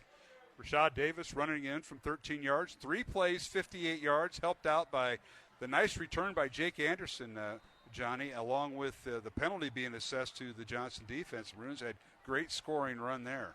Yeah, Rashad Davis with a nice cut. He was one-on-one with the outside linebacker, And the linebacker was there to make the play, but Rashad had such a great cut and great speed and quickness to cut inside and then kick it back outside. Just a great dynamic play by Rashad Davis. It certainly was. And now Johnston with the football. They have a first down here, Matt, on their own 30-yard line, and they run it on first down. They get a few yards, maybe 4 up to the 34-yard line. Nice strong run there by Tubbs, and he's been running hard tonight. They've had some alleys for a team that hasn't, as you pointed out earlier, 1-point-something yards per carry. Not much. They've been able to move the ball on the ground. Yes, they have. So it's 2nd and 6. Johnston from their own 34. Back to throw is Nuss. Fires over the middle. The pass is incomplete. And they're working on that one area, and I think that was the tight end that was involved there, Jacob Simpson, number 88, that was incomplete. They're working on that little crossing route left to right, and they're trying to isolate. They got the big guy. Simpson is one of them, Matt. Yeah, Simpson's 6'5", 220, and you got him on, Jake Anderson, 5'10", 180. There's an advantage there, and you get that big frame in front, and they're going to try and take advantage. All right, Nuss out of the shotgun, rolls to his right, looks right, and throws, and the pass is caught by Sean Strand, and what a game he's had thus far in the first half. And he's run out of bounds right about the 44, and that should be good enough for a first down, and it is. Nuss did a really good job rolling to his right. He looked left first. It looked like he was going to try and find Simpson again for a second, then changed directions, rolls all the way across the field, and from the hash throws it to Strand on the boundary at the end, and turns it upfield, gets a good gain. Can't wait to see Strand's numbers at halftime when Jarrett Seifert brings the halftime numbers to us before we go to break. Reminder, at halftime we'll go down to John Scheidel, who'll be interviewing the Dowling head coach Tom Wilson, coaching his 18th year here at Dowling, and his 30th year overall in coaching. Handoff goes to Tubbs once again, and Blake Tubbs, 5'10", 175-pound senior, grinds his way up over center. Sat out last year. He had an ACL injury and came back strong in the track season and picks up, about a yard up to the 45. They spot his knee down there. Yeah, not much in that play, and a good job of the Dowling defense to make the stop. And so it makes second and long, and you really put the pressure on them so they can pin their ears back and get after Nuss and make him make decisions in that pocket. All right, here is Johnston as back to throw is Nuss. He's hit as he throws, and the pass is, they're going to say, caught right at the Dowling 46-yard line. Nuss was under duress, and he was leveled. See if we get the replay on that. Yeah, Noah Seamer came off the right edge, off the defensive right edge, into the left side of Nuss, right where he was throwing, and stuck him just as he was getting rid of the football. Strand with the big catch. Strand with another big catch as he's having a heck of a night. So it'll be 1st and 10, Johnston from the Dowling 46, a 9-yard reception that time by Strand. And now Nuss, little play action, gives it to Tubbs, and he's hit and stood up at the 45, maybe a yard. So it'll bring up 2nd and 9 for the Dragons. And they're trying to, Johnston goes probably 70% pass, 30% run, somewhere in there. And tonight they're trying to stay balanced, actually a little bit more running, and they're trying to get that ground game going. And that all has to do with the offensive line. They have 3 starters back from last year. Kia Tumwa, the left tackle, Mucinich, the right tackle, and the center, R.J. Jordan. But they've got to, build that momentum, and that's what they're trying to do, according to, it looks like what Coach Woodley's grinding out here. Back to throw is Nuss. Over the middle, fires it downfield. It's caught. First down, Johnston. And they found the seam in the Dowling defense, and that on the reception that time was Tatum Fox with his first reception. They found a soft spot in the middle of that zone defense, and we saw that early in the year at Southeast Polk game where they got behind the linebackers and in front of the 2-deep safety look and were able to hit that middle seam, and they took advantage of it right there again, Nuss to a wide-open Tatum Fox. Ball on the 22-yard line, so that is a 22-yard reception. Now here's a pass downfield. The pass is intercepted. He threw it into traffic, and Dowling comes away with its second interception of the night. And now the officials are going to stop play. Is there a penalty flag down? I don't see anything on the field. We'll check the replay here in a moment, but the officials are this has been held up for now at the 10-yard line, and we'll there is a flag down. We'll try to catch the official here. Call him pass interference on the Maroons. So that changes things. It goes to a First and 10, Johnston. And the line of scrimmage was the 22. We'll see how the officials. See, they're going to. That'll be half the distance. It'll be half the distance. I watched the replay, and the receiver came out of his break, and there was some hand fighting there, but it didn't really impede the receiver. The official thought, doesn't matter what I think, but the official thought there was enough there to impede the receiver, and he threw the flag. All right, so it's first and 10, Johnston from the Dowling 11 after they mark half the distance to the goal. The Johnston offense will stay out there. Tonight's game on Iowa Catholic Radio brought to you in part by Ashworth Vision Clinic, Construction Professionals, and Dental Associates. First and 10, Johnston. They got two receivers right, two to the left. Man in motion is Tubbs. Here's Nuss back to throw. Looks left, throws over the middle, and the pass is incomplete. Nice design play, but quarterback Nuss led his receiver just a little too much there, and the pass is incomplete. I believe it was Woodley setting up for a flanker screen. Yeah, a little bit there. And actually the lineman actually got in his way a little bit and held him up, and it caused a little bit of a distraction there. And didn't allow the pass to get completed. All right, so that'll bring up second and 10, Johnston from the Dowling 11. The Maroons lead it 14-9 here in the second quarter. Back to throw is Nuss. He fires it out. It's caught by Tubbs, and he finally slides down to the 4-yard line. He was shy of the first down. Dragons can get a first down right around the 1-yard line, and Tubbs loses his balance right at the 6 for a gain of 5. They've been throwing a lot of screens tonight. There's just a lot of screens being thrown in this offense, and it's the quick release, taking advantage of the aggressiveness of that Dowling defense. But Cody Hikus on that play made a great play from his down line position. He recognized the screen, 3 steps in, and dropped off and tackled Tubbs from behind. All right, Dragons with 2 receivers on each side of the formation, tied in on the right side. Tubbs in the backfield, and Nuss now sends Tubbs in motion. We got a timeout called. So we got a flag. A procedure call against Johnston. Somebody moved, and that is a dead ball foul. It'll move them back 5 yards back to the 11-yard line of Dowling. Play clock was running down, too, and I didn't know if Coach Woodley was going to call a timeout or not, and he didn't.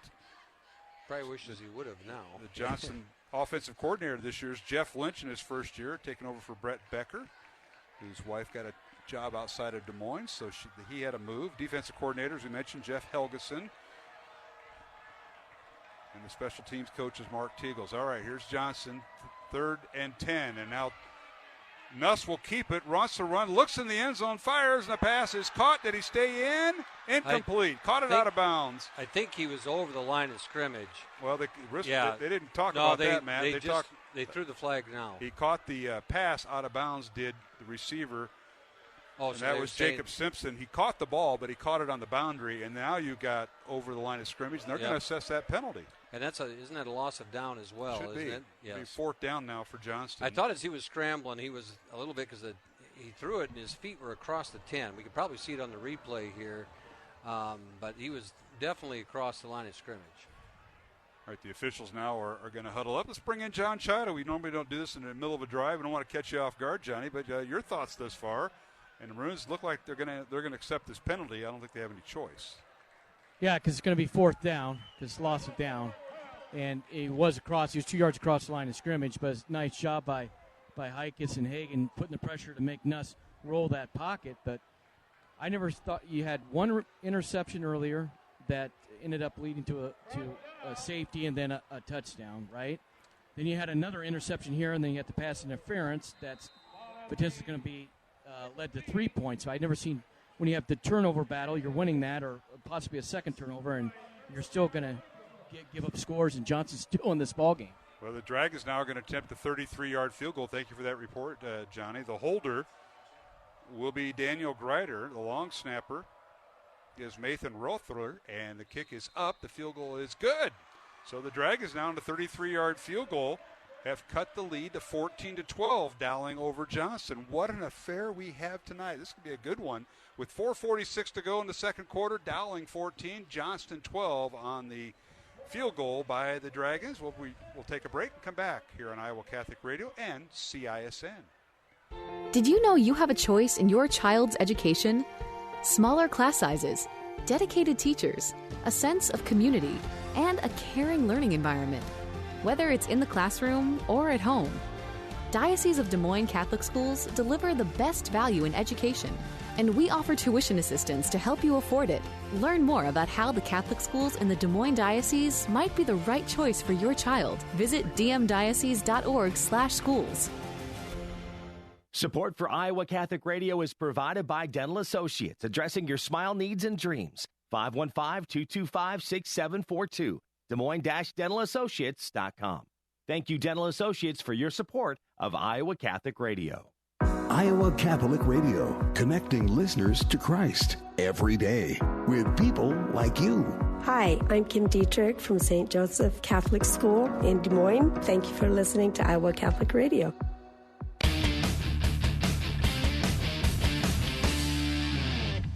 And we're back here at Valley Stadium on Dowling's homecoming and Athletic Hall of Fame induction night. Here's a kickoff by the Dragons, a little pooch kick, and it'll be fielded by Dowling at the 11.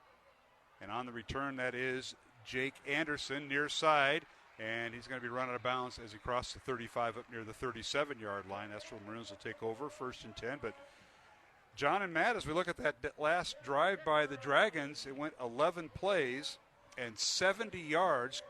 And the Dragons settle for a 33-yard field goal by Carson Hansen. We had some big plays. Johnny, you can talk a little bit about this. They're finding the seam.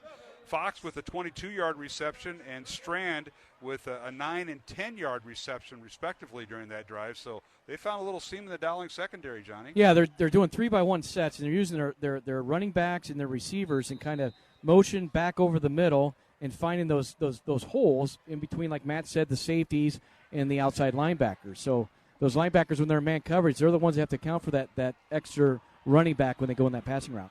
All right, Dowling on 1st down from their own 37-yard line. Little swing pass that is caught by the Dowling receiver that time.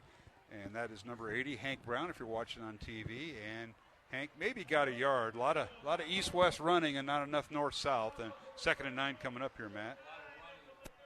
A lot of running for 1 yard, and J.T. Freeman did a really good job from his down lineman position to chase that down and make the tackle on Hank. As we approach the 4-minute mark of the first half, timeouts remaining. Johnston has 2. Dowling has all 3 at their disposal. So it'll bring up 2nd and 9. Maroons from their own 38. Back to throw. Smolik fires the ball out. He's got Jalen Thompson open, caught inside the 30 of Johnston, and finally run out of bounds at the 25-yard line. The big boy, Jalen Thompson, 6'4", 235. That's Dowling's tight end, matching up with his counterpart over on the Johnson side, Jacob Simpson at 6'5", 220. Boy, it's been the night of the tight ends all of a sudden.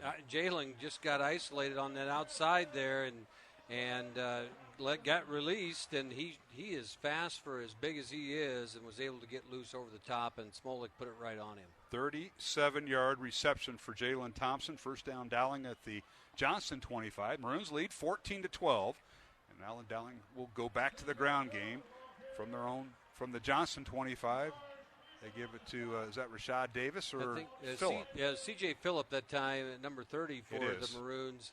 On that right side of the line, again, running over Nahas and Agos and Shelton, and that's where they have been consistently going tonight. And you pull big either Batterton or Rockers across and kick out and lead up with Phillips and create some space. Gain of 4, 2nd and 6 Dowling. Tonight's game on Iowa Catholic Radio brought to you by the Catholic Tuition Organization and Mercy One. Runs with 3 receivers right, and Phillip in the backfield. Phillip gets the handoff. CJ bowls his way forward inside the 20, and he stopped right about the 16-yard line at gain of 5. And boy, you saw that offensive line surge, and we've talked about that tonight. Rockers, Batterton, Shelton, Agos, and Nahas, the Dowling offensive line, left tackle to right tackle. Yeah, you'd like to give that offensive line 5 yards right there, because that's really what it was. And C.J. Phillip runs up behind him, and that offensive line just kept driving their feet onto the defenders of Johnston and churned out 5 yards and creates a 3rd and short. Maroons will split out Cooper Nicholson. He'll be the flanker wide right, or at the top of your screen if you're watching on CISN. Double tight end set, handoff, and they give it to Phillip, and he dances around. Now gets loose. He's inside the 10-5 touchdown. He got outside the right guard and tackle, Matt, thought he was stopped by the linebacker and got into the Johnston secondary. Touchdown from 16 yards, and the Maroons now pull away, leading 20-12 here with 2:17 left. Matt? They were bringing a blitz off the left side, and it got picked up by, I believe it was Hank Brown. I can't see if that was Hunter Crutchlow. And then C.J. Phillip got stacked up at the behind the line of scrimmage, was patient with his feet, patient with his hips, and slid outside and up the alley he went. Tonight's game brought to you in part by Construction Professionals and Dental Associates, along with Skeffington's. And Blount's extra point is good. Dowling 21, or is it no good? They waved it off. It was a line drive. I couldn't quite. They say it's good. 21-12 is our score. 2:17 remaining second quarter. We'll be back after these messages here on Iowa Catholic Radio and CISN. I feel like we're lost in this woods. And why is my boyfriend up in a tree? It doesn't matter. Who could be against choice? Depends on the choice. And what did you do with our compass? What about the rights of my conscience? Does your conscience recognize the right thing to do? Watch. I'm choosing to prune the branch off this tree. But it's the one you're sitting on. Ah! Choice is a means, not an end. Form your conscience to make good choices. You'll be glad you did. Looks like I need to choose a different boyfriend. Ouch. A message from Iowa Catholic Radio. Support for Iowa Catholic Radio comes from Mercy One, your expert circle of personalized care for all your health needs. With more care locations than anyone, your best life is their one purpose. Find your doctor at mercy1.org. Mondays at 9 a.m., Man Up with Joe Stopulos on Iowa Catholic Radio, iowacatholicradio.com, and on demand on the Iowa Catholic Radio app. Connecting listeners with Christ.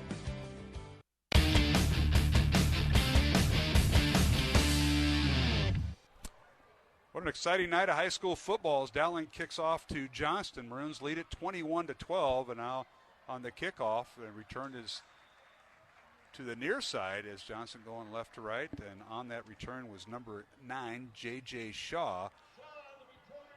Returns it, and Johnston will start 1st and 10 right around their own 30, or rather 26-yard line it looks like, after Dowling's C.J. Phillips scores from 16 yards out. Let's go down to John Chido for an update. And, Johnny, both teams offensively have picked it up. It was a defensive start to the game, if you remember. Now the offense are scoring, whether it's 3 points, a safety, or a touchdown. Yeah, and that drive started with great field position with Jake Anderson. That's twice now on his returns. It gives Dowling the short side of the field to deal with, and they've been capitalized on it. If they keep it together and don't shoot themselves in the foot, good things go right for the Dowling Maroons. All right, and now on first down, Johnston with the pass that's incomplete. Tried to hit a little pop pass to Blake Tubbs. It's incomplete there, Matt. I was wondering if someone was going to throw the flag, and they finally did because late flag. Late flag because there was a screen play, and Dowling has seen enough screens now. And when you do that and then you throw the ball down the field, you've already got offensive linemen that are 5 to 10 yards downfield, and they call legal man down. I'm assuming that's what the call is going to be here. A legal man downfield. All right, Dowling's last drive, 5 plays, 63 yards, capped off by C.J. Phillips.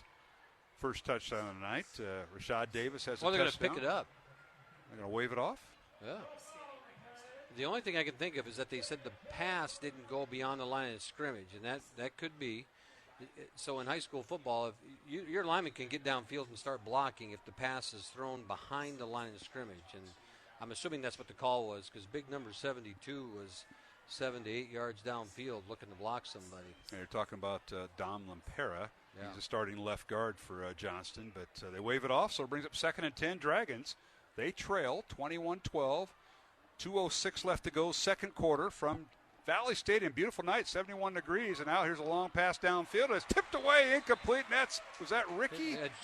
Jake Anderson knocking away. Ricky did the job against City High, and now Anderson pokes it away from the intended receiver, the big tight end, Jacob Simpson. That's a great play by Jake Anderson, and he's in the hip pocket just as you would teach it. You want your defender in the hip pocket of that receiver as he's running down the field, sticks his hand out, breaks it up. And now Johnston in a passing situation. This might be their first series where they haven't run the ball at Dowling, where they were finding a little bit of success. And I say that, and they hand it off to Tubbs, and he gets about 5 yards up to the 32-yard line. That'll bring up 4th down. And we might see the clock stopped here. Dowling may take a timeout, and they do. With 1:53 to go in the first half, Dowling 21, Johnston 12. It'll be fourth down for Johnston, fourth and about 4, and they will punt. We'll take a break and come back here on CISN and Iowa Catholic Radio. When it was discovered that messages could be sent through the atmosphere without the use of wires, it revolutionized how we communicate. Hi, this is Matt Wilkham, Executive Director for Iowa Catholic Radio. One of the very first radio stations Marconi was commissioned to build was for the Pope, as the Church immediately recognized the potential for evangelization. Iowa Catholic Radio continues this tradition, connecting listeners to Christ. But we need your help during our fall fundraiser starting October 3rd. Can you give $30 a month? Go to iowacatholicradio.com to give now. Support for Iowa Catholic Radio is provided by Skeffington's Formal Wear, in business since 1951, with locations in Des Moines, West Des Moines, Coralville, and Ankeny. Skeffington's Formal Wear, fitting you for life celebrations. Online at skeffingtons.com.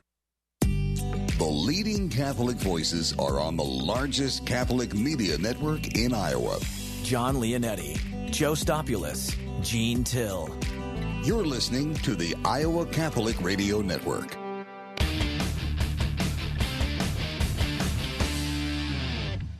All right, here we are, fourth down for Johnston, fourth and 3, and now Saffrison to punt. High end-over-end punt, fielded as a fair catch right around the 20-yard line by Dowling Catholic, and that was,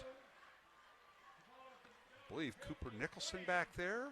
And Dowling will take over first and 10 from their own 20-yard line. So we'll go down to the Dowling sideline. I know, Johnny, you're going to catch up with Coach Tom Wilson of Dowling Catholic here at halftime, but the Maroon defense comes up big as Johnston went to two straight passing downs and fell incomplete, and then Tubbs on a third down run. Yeah, and that play was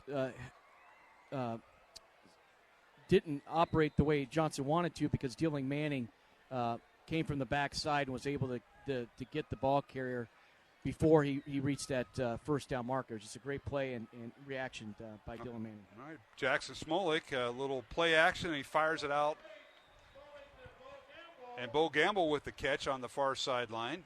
Nice little fake out of the pocket, and he threw it to his right side, and Gamble gets up from his own 20 up near the 26-yard line. Dowling has 2 timeouts remaining, as does Johnston here in the final minute 24 of the half, Matt. George Nahus out there blocking for a big guy. That's a big guy in space. Back to throw is Smolik. Now flush from the pocket, stays behind the line of scrimmage, fires it out, and the pass is caught on the far sideline. I was say he was out of bounds. And, yeah, another catch out of bounds. Yeah. We saw that by Simpson of Johnston earlier, and that time Maroons did the same thing, incomplete, and I think it was Gamble, the intended receiver. But nonetheless, it'll bring up 3rd and 4 for the Maroons. The clock stopped with 69 seconds left to go in the half. And you can see the experience there for Smolik as he was flush from the pocket. He runs up in the pocket, and then he gets flat with the line of scrimmage. He runs down the line of scrimmage instead of crossing it to throw that pass, and that's what you get taught to do, and he executed. All right, Dowling with its 5 receiver set, no tailback or tight end, back to throw. Smolik fires it out. Cooper Nicholson is hit right at the first down marker. He picks up the first down on the other side of the 30, and that'll stop the clock with 63 seconds. They're going to hurry up here and get on the ball as you teach a receiver to run to the stick, and he did a yard past it, and Jackson makes the completion, and here we go on first down. 7-yard catch for Cooper Nicholson. 5 receiver set, back to throw is Smolik. He fires it out, and it's caught by the slot receiver, Cooper Nicholson, and he gets across the 35 up near the 38, maybe the 39-yard line, gain of 8. Again, another one of those quick screens out there where you have that lineman are all screaming out there at the defenders, and Cooper Nicholson coming back across the grain. 2nd and 2, 35 seconds left to go. Dowling with 2 timeouts, and now Smolik dances out of the pocket, rolls to his left, stops, fires it out, and it's caught by the Dowling tight end, Jalen Thompson, but he stayed in bounds. That'll stop the clock momentarily for the first down. And Jalen knew he made a mistake when he got down on a knee to catch that ball, and he's down automatically.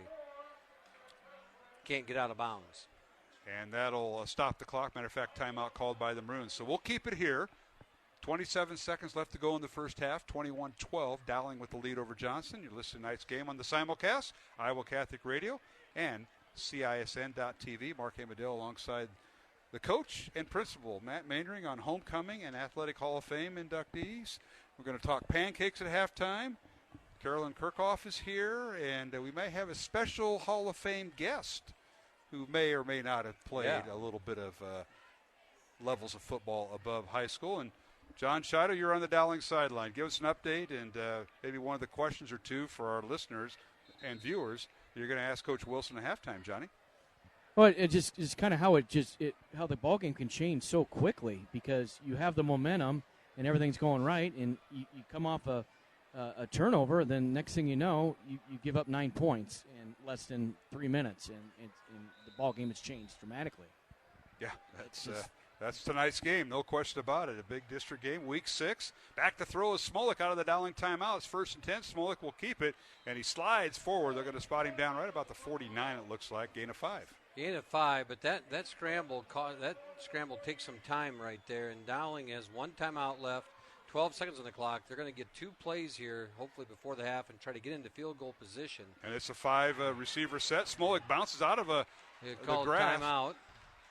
They're going to call the timeout. And Dowling's going to burn a timeout here as the pass was caught downfield by Michael Reichart into Johnston territory at the 43. You give Johnston credit because they've been able to prevent the deep ball from going down the field, and it's that coverage and making Smolik roll up short and enough for a first down. Well, can we go to the guests in the booth? I know we don't have we the can TV. help them call the last 3 seconds. I know. He remembers this. We did a few interviews on the field with this gentleman, and our special guest is Rico Gafford. And Rico, congratulations. Welcome. Thank you. I appreciate that. Going into the Hall of Fame at Dowling, huh? Yes, sir. It's a blessing. Honestly, it's a blessing. That's all I can say, really. To be here where I am, to be around this community and to be inducted into an amazing Hall of Fame and, continue to be able to represent Dowling Catholic, man. That's all I'm here for. Well, you did. You were at the school, played. You were a two-way player. You did that in college. Well, this started 2 levels of college. Yes, sir. The JUCO, and you moved your way over to out west to Wyoming. Yep. And then all of a sudden, you played for my favorite team. Now we've got Packer fans around here, Rico, but played for the Raiders, and I'm a big Raider fan, and they all know it. Yes, I'm a green and gold guy. Yeah. So yeah. But, what a career! We're going to talk more about it. You're going to hang around for halftime, but now we've got back-to-back timeouts, and Rico, 3 seconds left, and not a whole lot going to happen. I just kick it to you and let you make something happen. Remember those days? I'm out here reminiscing right now, and I wish I can get back out there. I miss those days a lot, man. Give us some memories at Dowling that you had, because I remember you came from Des Moines East. You transferred, and I know there's a story behind that, but you wanted to come and play for Dowling. What was the reason? Honestly, to be completely honest, I've come out and told this story a few times now because I want to get back to the community. I want to be here. I want to be a face in the community all over the entire state. And, my freshman and sophomore year weren't really good years for me academically. And so I had a one-on-one with Paul Rhodes, who was the Iowa State head coach at the time when I was on my way up to college. And he came and I had a meeting with him when I was at East High School, and he told me straight up, he was like, look, if you want to play Division I football, you're going to have to transfer. Your grades are too bad over here, and, Hold that thought. As Smolik, final play of the first half. Smolik back to throw from midfield, launches the ball in the end zones, and he throws it into a crowd, and the pass is intercepted by Johnston to end the first half. Maroons leading 21-12. So go ahead and continue that, Rico, before we go to break. Yeah, so like I said, I had the meeting with Paul Rhodes, and he told me straight up. He was very transparent with me. He said, if you want to play Division I football, you're going to have to transfer. And, as soon as he told me that, I knew what my dream was, and I knew what I wanted to do for a living. So, I had to do what I had to do, and, I burned a lot of bridges and all that type of stuff, but ultimately I was focused on my career and what I wanted to do. All right, let's go down to Coach Wilson with head coach Tom Wilson and John Chido with him. Johnny?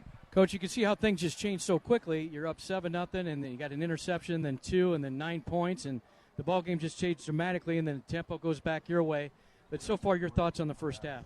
Well, it's a good game so far. I mean, we've just got to keep going offensively. I think defensively we need to play a little bit better. He's got good escapability, but I think we can change some things up, hopefully take their strengths away. Thank you so much, Coach. All right, John Chido with head coach Tom Wilson at Dowling Catholic. The Maroons with the lead at halftime on homecoming. Dowling leading 21-12. We'll continue our conversation with Rico Gafford following this break. We'll take a 2-minute break along the Iowa Catholic Network line and CISN. Mark Amadale, Matt Mandring, John Chido, and we'll continue with our guest at halftime, Rico Gafford. newly inductee of the Dowling Catholic Hall of Fame, and Carolyn Kirchhoff will talk pancakes. So we'll split the halftime up after these messages here on Iowa Catholic Radio and CISN. Did you know you have a choice in your child's education? Smaller class sizes, dedicated teachers, a sense of community, and a caring learning environment, whether it's in the classroom or at home. Diocese of Des Moines Catholic Schools deliver the best value in education, and we offer tuition assistance to help you afford it.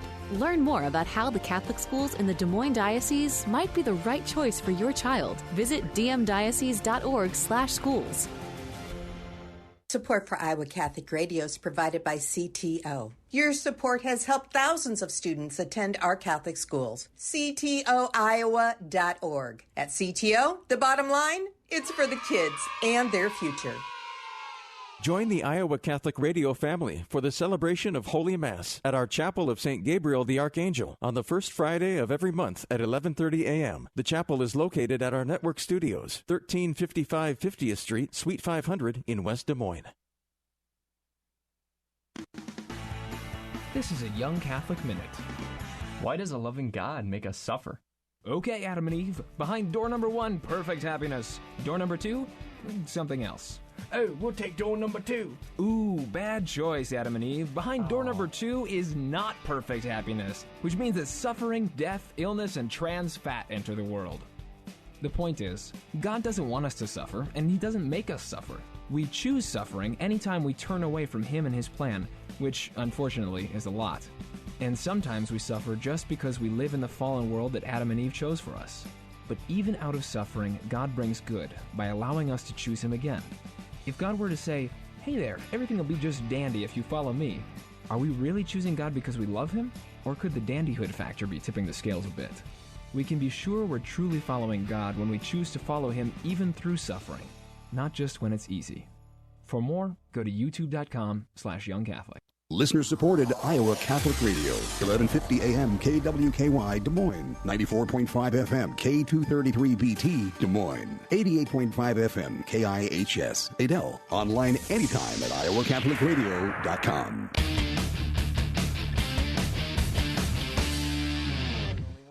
And welcome back to halftime here at Valley Stadium in West Des Moines alongside Matt Mandring. I'm Mark Amadale. The gentleman in the middle, Rico Gafford, newly inductee of the Dowling Catholic Hall of Fame. Rico, you were telling us your story a little bit earlier about transferring from one school to go to Dowling, and it was about excelling in the classroom first before the field second. Continue that. Absolutely. And that, like I said, that's what it was mainly about. Honestly, being able to play for the Dowling Catholic Maroons, and having the ending to a career that I had was amazing for me. And I met a lot of guys and created a lot of friends and a lot of friendships that'll last forever. And obviously, I have a lot of stories to tell, and I'm making history now with being inducted into the Hall of Fame. So it's great for me to and I'm glad to be here. Well, we're glad to have you here. I know Mr. Mainring wasn't your principal at the time, but, he's a big fan, even though he's a Packer fan. Yeah. He's a big fan. So, Rico, you graduated Dowling, went to junior college. You wanted to play at the next level, and you kept doing that. You kept playing at different levels. Yeah. Iowa Western and Council Bluffs, and then Wyoming took a look at you. You played for them, and then you made it to the next level. And now in the taxi squad. At last report, you're on the taxi squad. Yeah. But you made it with the Raiders, and I saw that great touchdown catch by the Raiders when you're playing back in Oakland. Oh yeah, that. Like I said, it's been a journey. It's been a journey. I've really felt like I've reached every level. I've touched every level and been able to, just grow throughout the entire process. And going from junior college to Wyoming was huge for me. It helped me, understand really where I needed to be and what I needed to do to actually get to the Division I level. And then after going from the Division I level, playing against, I wouldn't say some Power 5 schools, but, I got to play against Nebraska. I got to play against Oregon and a few other teams, and was able to, really see what it took in order for me to get to that level to play against those guys and then ultimately get into the NFL.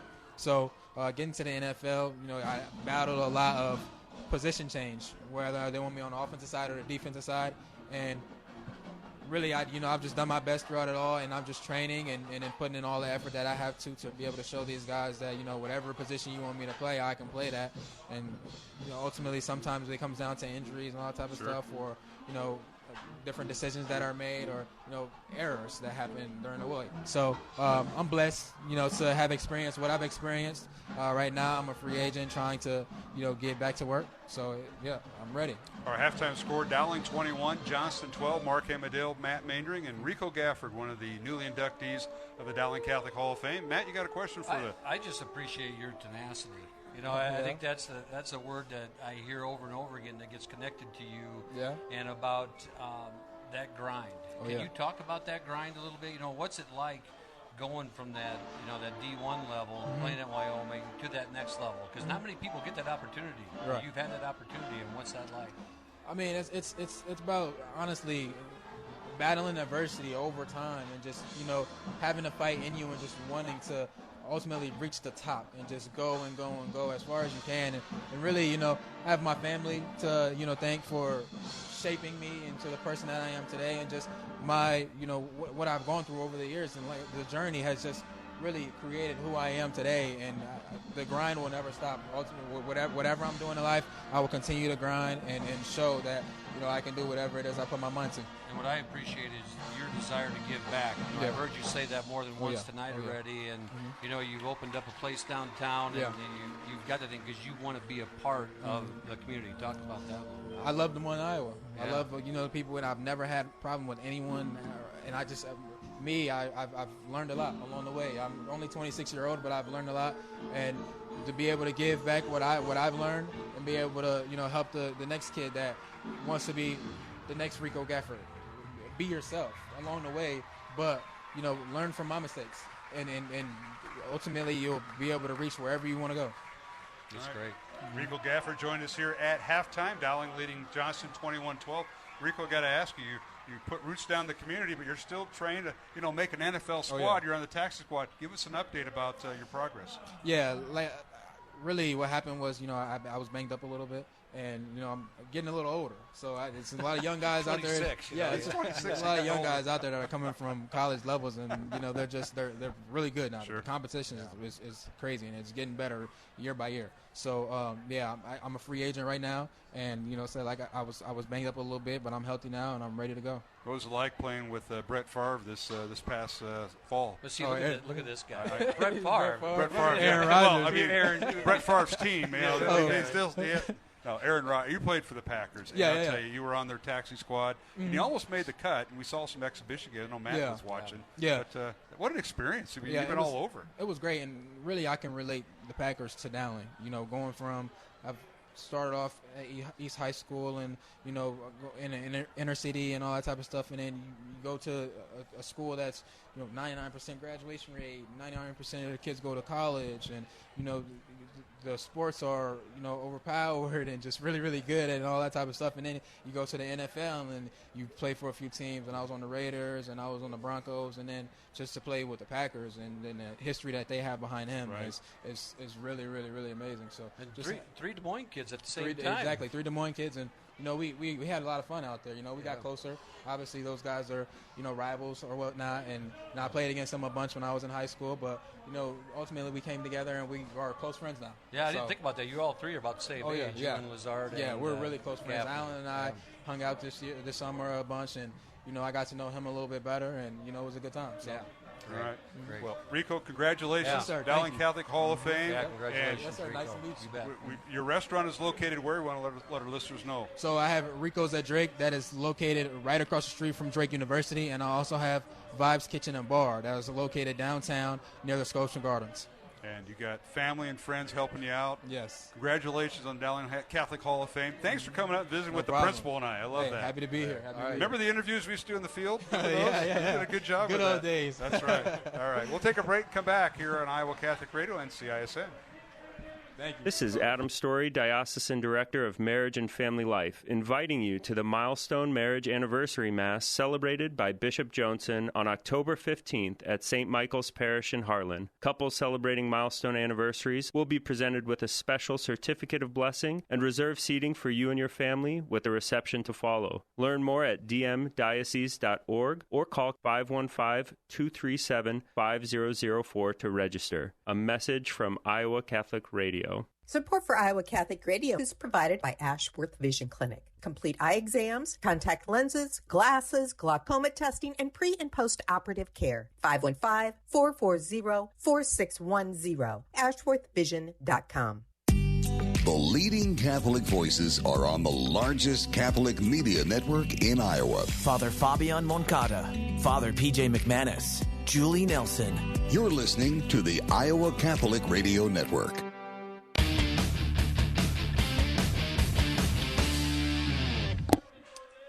And we're back here at Valley Stadium in West Des Moines alongside Matt Mainring, John Scheidel, Mark Hamadale, Athletic Hall of Fame inductions, and the homecoming court all going on tonight. Dowling leading Johnston 21-12 in a very exciting first half. And we're going to talk pancakes with this gal, Carolyn Kirchhoff, the events manager at Dowling, and a pancake enthusiast. Is that right? Yes, and I like to consider myself the CPO at Dowling. I'm the Chief Pancake Officer, self-proclaimed, of course. Well, of course. And I'll tell you what, this is year number what for pancakes at Dowling? 61.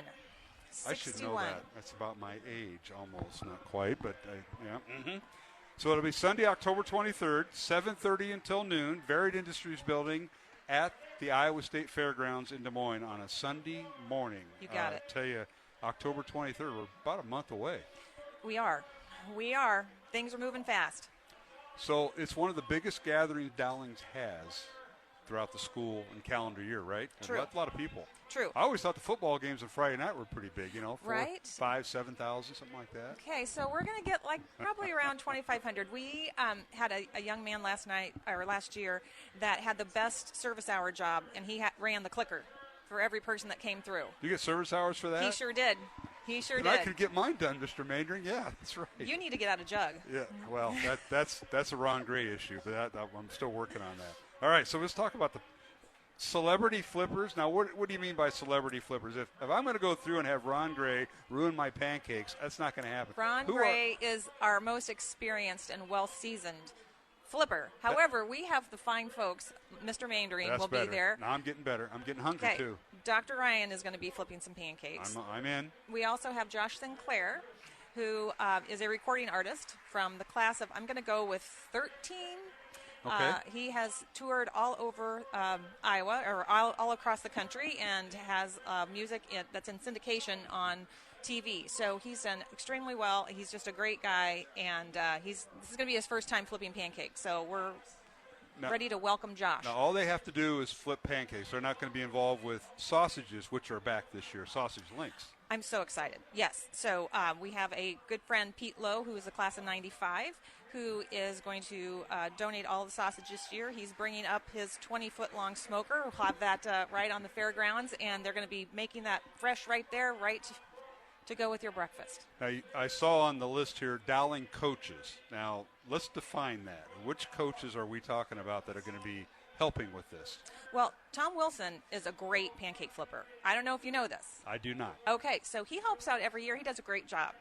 And his partner in crime is Andra Meeks. So they usually tag team together, and they're fabulous. Mm-hmm. So they're crowd pleasers. Here's a problem I have. I know Mr. Maynard, all due respect, big Packer fan. I know we just had Rico on, and he's helped.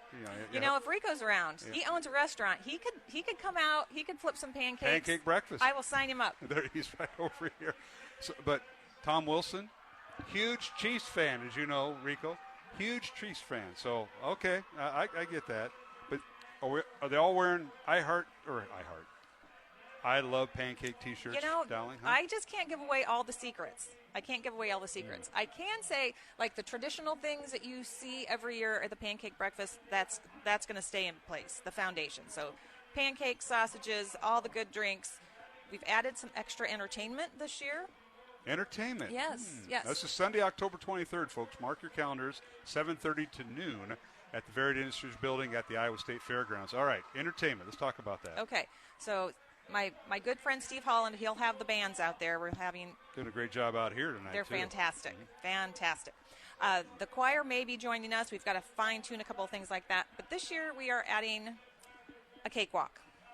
A cakewalk. An old-school cakewalk. I remember those. Yes. So we're going to add that. We've got a giant inflatable bounce house coming in for the little kids. The cheerleaders will be there. Not for the adults? If you want to, you can test drive it for us. I'm asking. You can test drive it for us.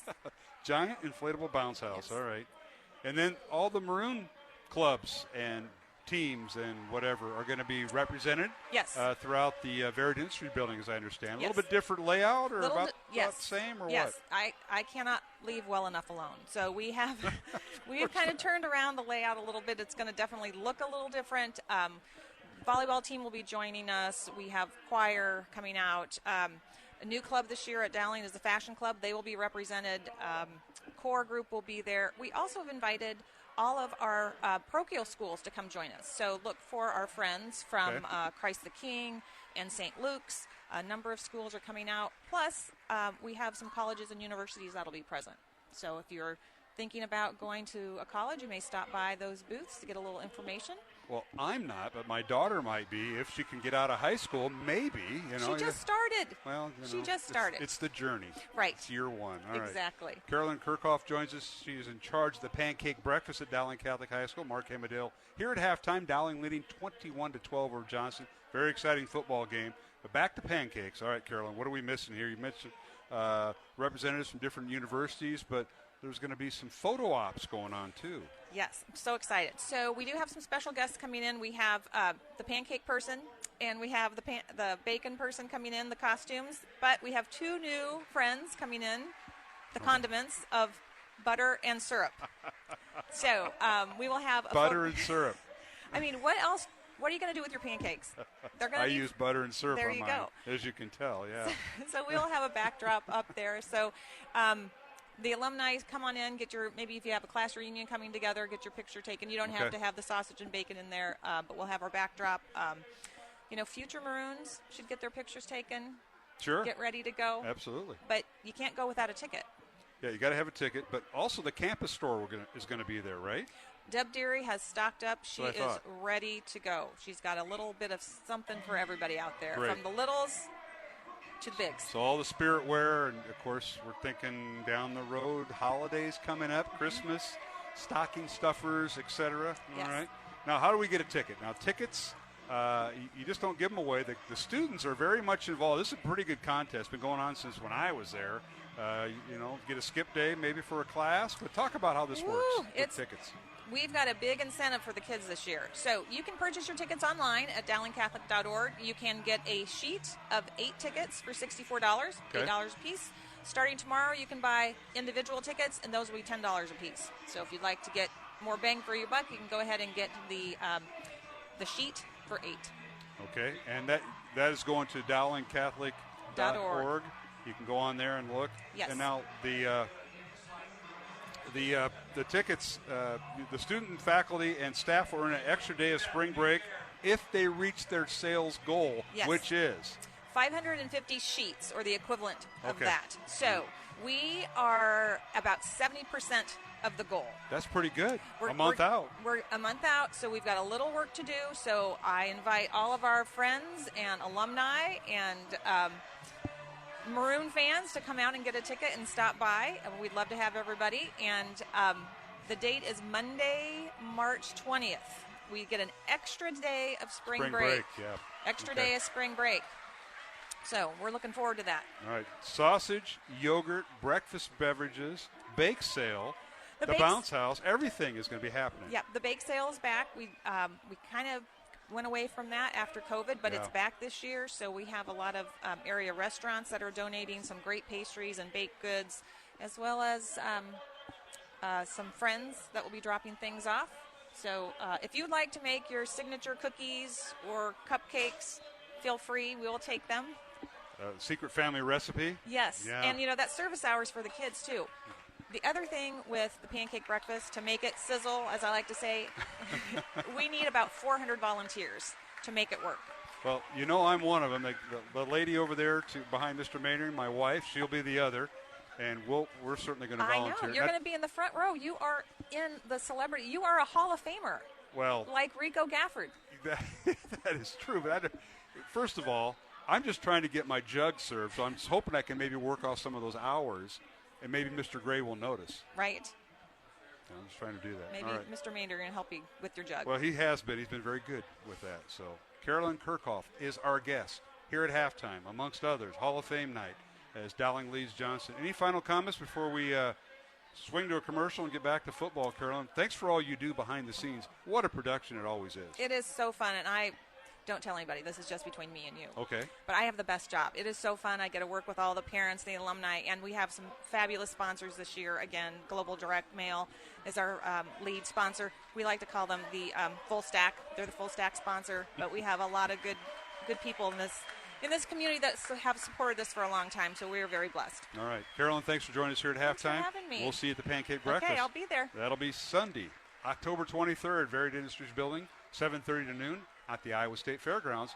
Back after this timeout on Iowa Catholic Radio and CISN. We heart pancakes.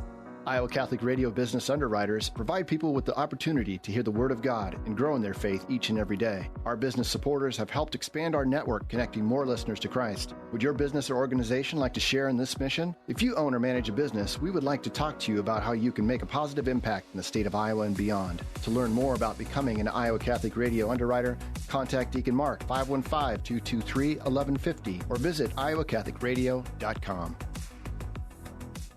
Support for Iowa Catholic Radio is provided by Construction Professionals. Construction Professionals does remodeling and new construction. Construction Professionals is a Catholic family business built on a strong foundation. CPCustomHomes.com. Thank you, Construction Professionals, for supporting Iowa Catholic Radio. Encounter Jesus and local Catholics daily. Tune in to Iowa Catholic Radio's broadcast of the Daily Mass from St. Francis of Assisi Parish in West Des Moines, weekday mornings at 10:30, or listen anytime with the Iowa Catholic Radio mobile app.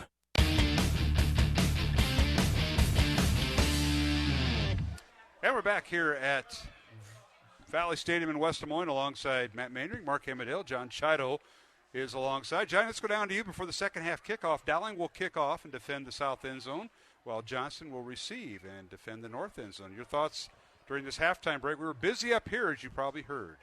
Yeah, Olympian, NFL player, Caitlin Clark.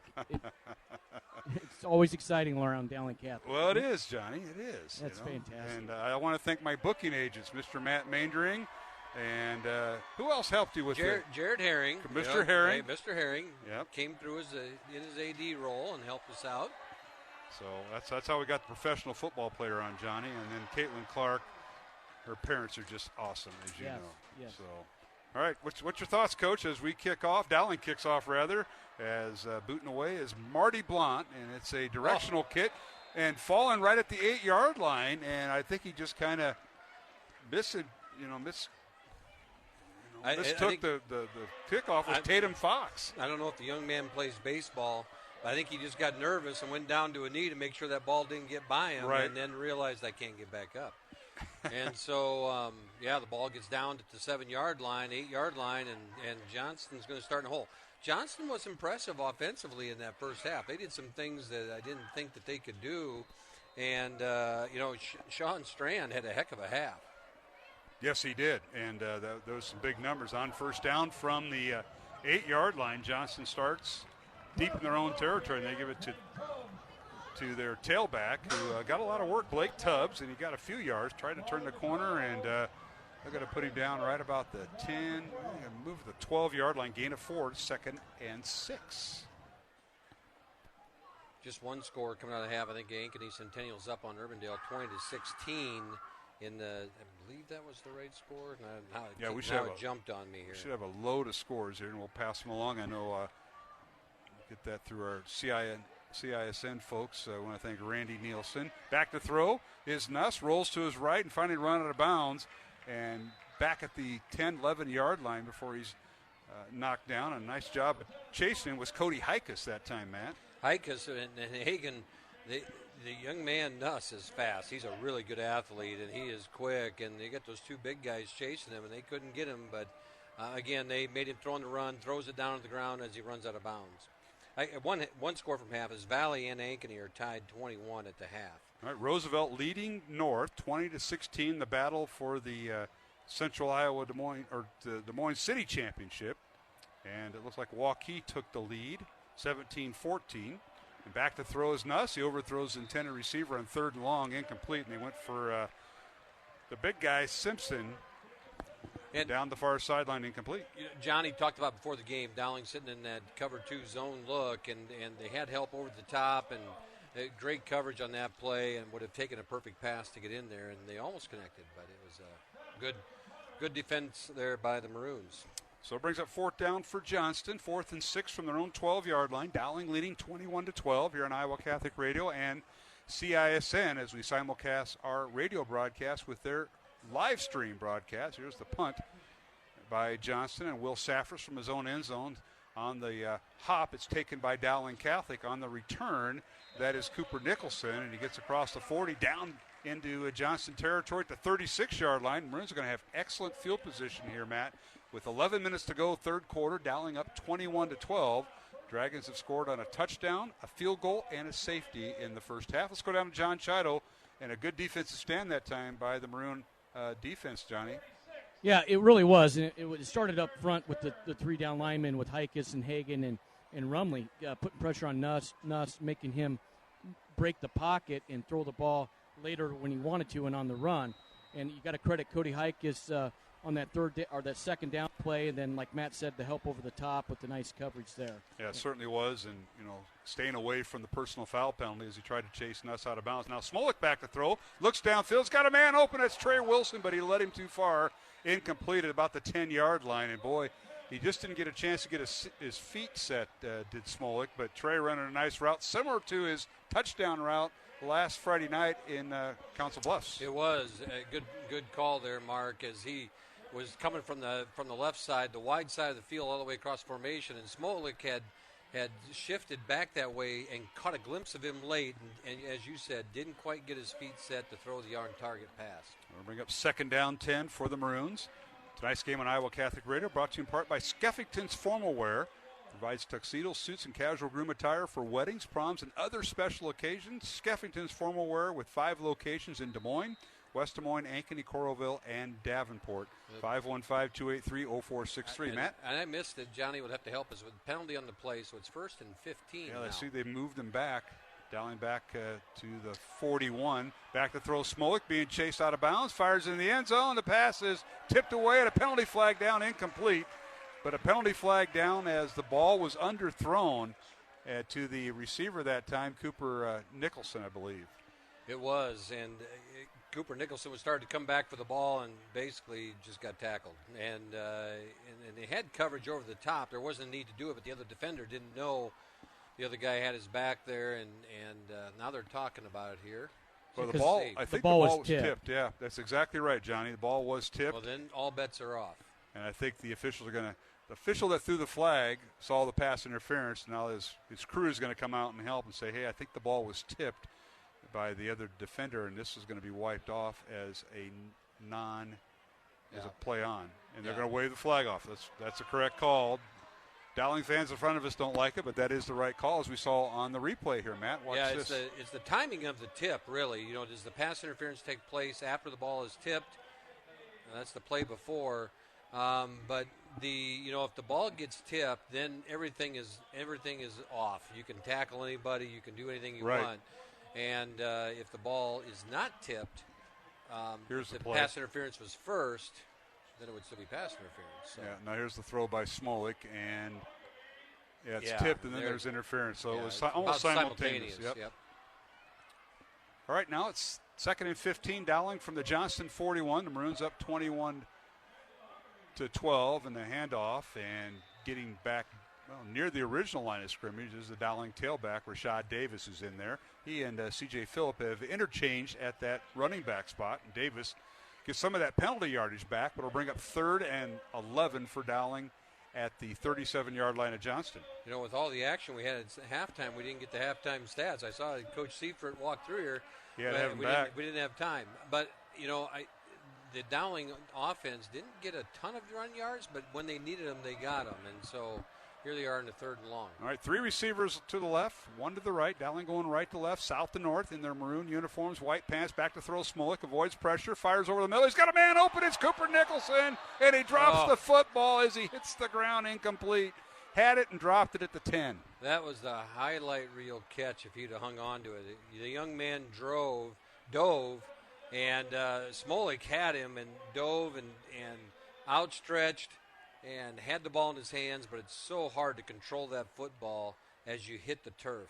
Smolik did a nice job of getting the pass over I think it was the cornerback there, Colin Hodap, number 23, and that's where it was elevated. So it'll bring up 4th and 11, and punting team out for Dowling. That's Cooper Nicholson, who was the intended receiver, and Dowling will parent punt. Cooper gets a good snap, high kick, angles it to the far sideline. Fair catch signal for it to 15 by Johnson, and it'll be a Johnston Dragon football, 1st and 10 from right around their own 15-yard line with 9:48 remaining here in the third quarter on a beautiful night of high school football, week 6.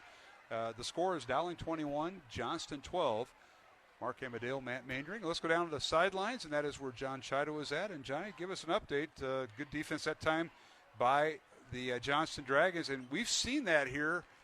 Like the game started was good defense, and both teams now have come out have stopped the offense.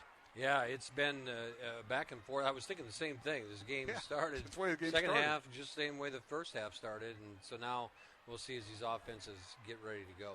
All right, the Dragons first down from their own 14-yard line, and here is Nuss back to throw, and fires it out, and it's incomplete. Just missed on that pass as he had his big tight end that time, Simpson, open, and Jacob Simpson, all 6'5", 220-pound junior, was the intended receiver. Nick Frericks made a heck of a play over the middle. That ball, Tatum Fox was coming across the middle, and Nick Frericks lays out, tips the ball, and gets it deflected and almost intercepted.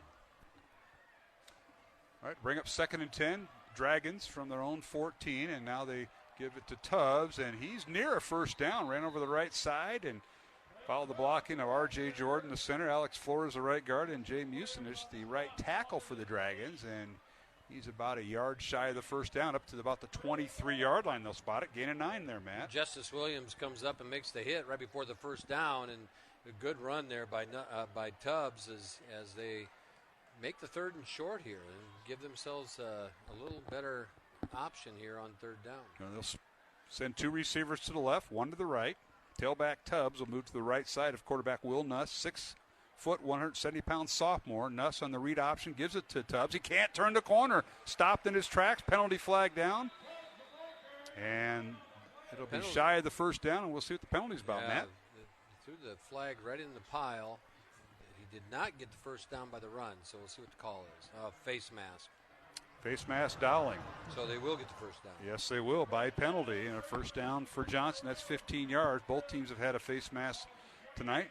Johnson committed that foul in the first half. Now Dowling reciprocates here in the second half, and I'll move the ball up to the 28-yard line. First down, Dragons, via the penalty on Dowling Catholic. 8:45 remaining, third quarter. I think Rico Gafford, newest inductee of the Dowling Catholic Hall of Fame. We'll go through the list of inductees tonight. Back to throw is Nuss. Fires the ball downfield. He's got a man open, and that is caught by Tatum Fox. Touchdown, Johnston. From 72 yards out, Fox with the catch right over the top. And, boy, that was a picture-perfect pass from the third baseman on the Johnston baseball team, and now quarterback Will Nuss. He's standing on the 20-yard line, and he throws that ball to the other 30, and Tatum Fox steps out and catches that ball right in his fingertips, and great play there for the Johnston Dragons. Well, the Dragons have cut the Dowling lead to 3 pending the extra point with 8:30 remaining here in the third quarter. Tatum Fox on a 72-yard touchdown reception from quarterback Will Nuss. And the extra point is up and good. It's a 2-point game. 21-19. Dowling with the lead over Johnston. 8.5 minutes left to go, third quarter. Back in 1 minute here on Iowa Catholic Radio and CISN. Did you know you have a choice in your child's education? Smaller class sizes, dedicated teachers, a sense of community, and a caring learning environment. Whether it's in the classroom or at home, Diocese of Des Moines Catholic Schools deliver the best value in education, and we offer tuition assistance to help you afford it. Learn more about how the Catholic schools in the Des Moines Diocese might be the right choice for your child. Visit dmdiocese.org/schools. Support for Iowa Catholic Radio is provided by Dental Associates, addressing your smile needs and dreams. 515-225-6742. Des Moines-DentalAssociates.com. Thank you, Dental Associates, for your support of Iowa Catholic Radio. The leading Catholic voices are on the largest Catholic media network in Iowa. Bishop William Joensen, Monsignor Frank Bigiano, Deacon Mike Menno, and Gina Knoll. You're listening to the Iowa Catholic Radio Network.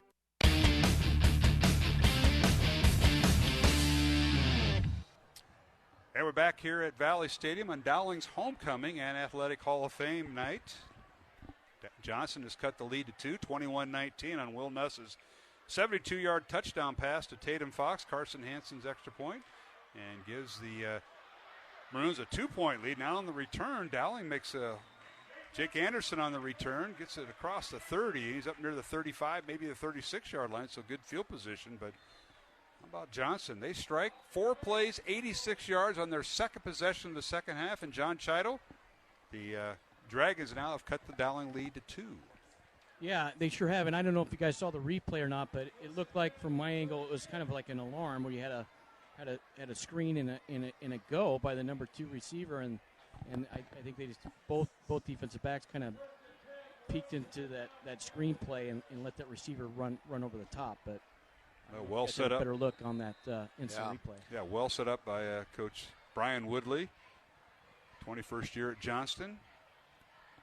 And he's got his team within 2 points of Dowling. The Maroons with the first down at their own 36-yard line. Jackson Smolix went the distance to the quarterback. He gives it to C.J. Phillips, spins out of a tackle, and bowls his way across the 40 up near the 41 or 2-yard line for a gain of 5. And it'll bring up second down and 5 for Dowling. And the Maroons are grinding yardage when they put it on the ground, Matt. They're averaging about 4 or 5 yards a carry. They are doing a really good job on the ground, and that was a good strong run by C.J. right there and over that right side.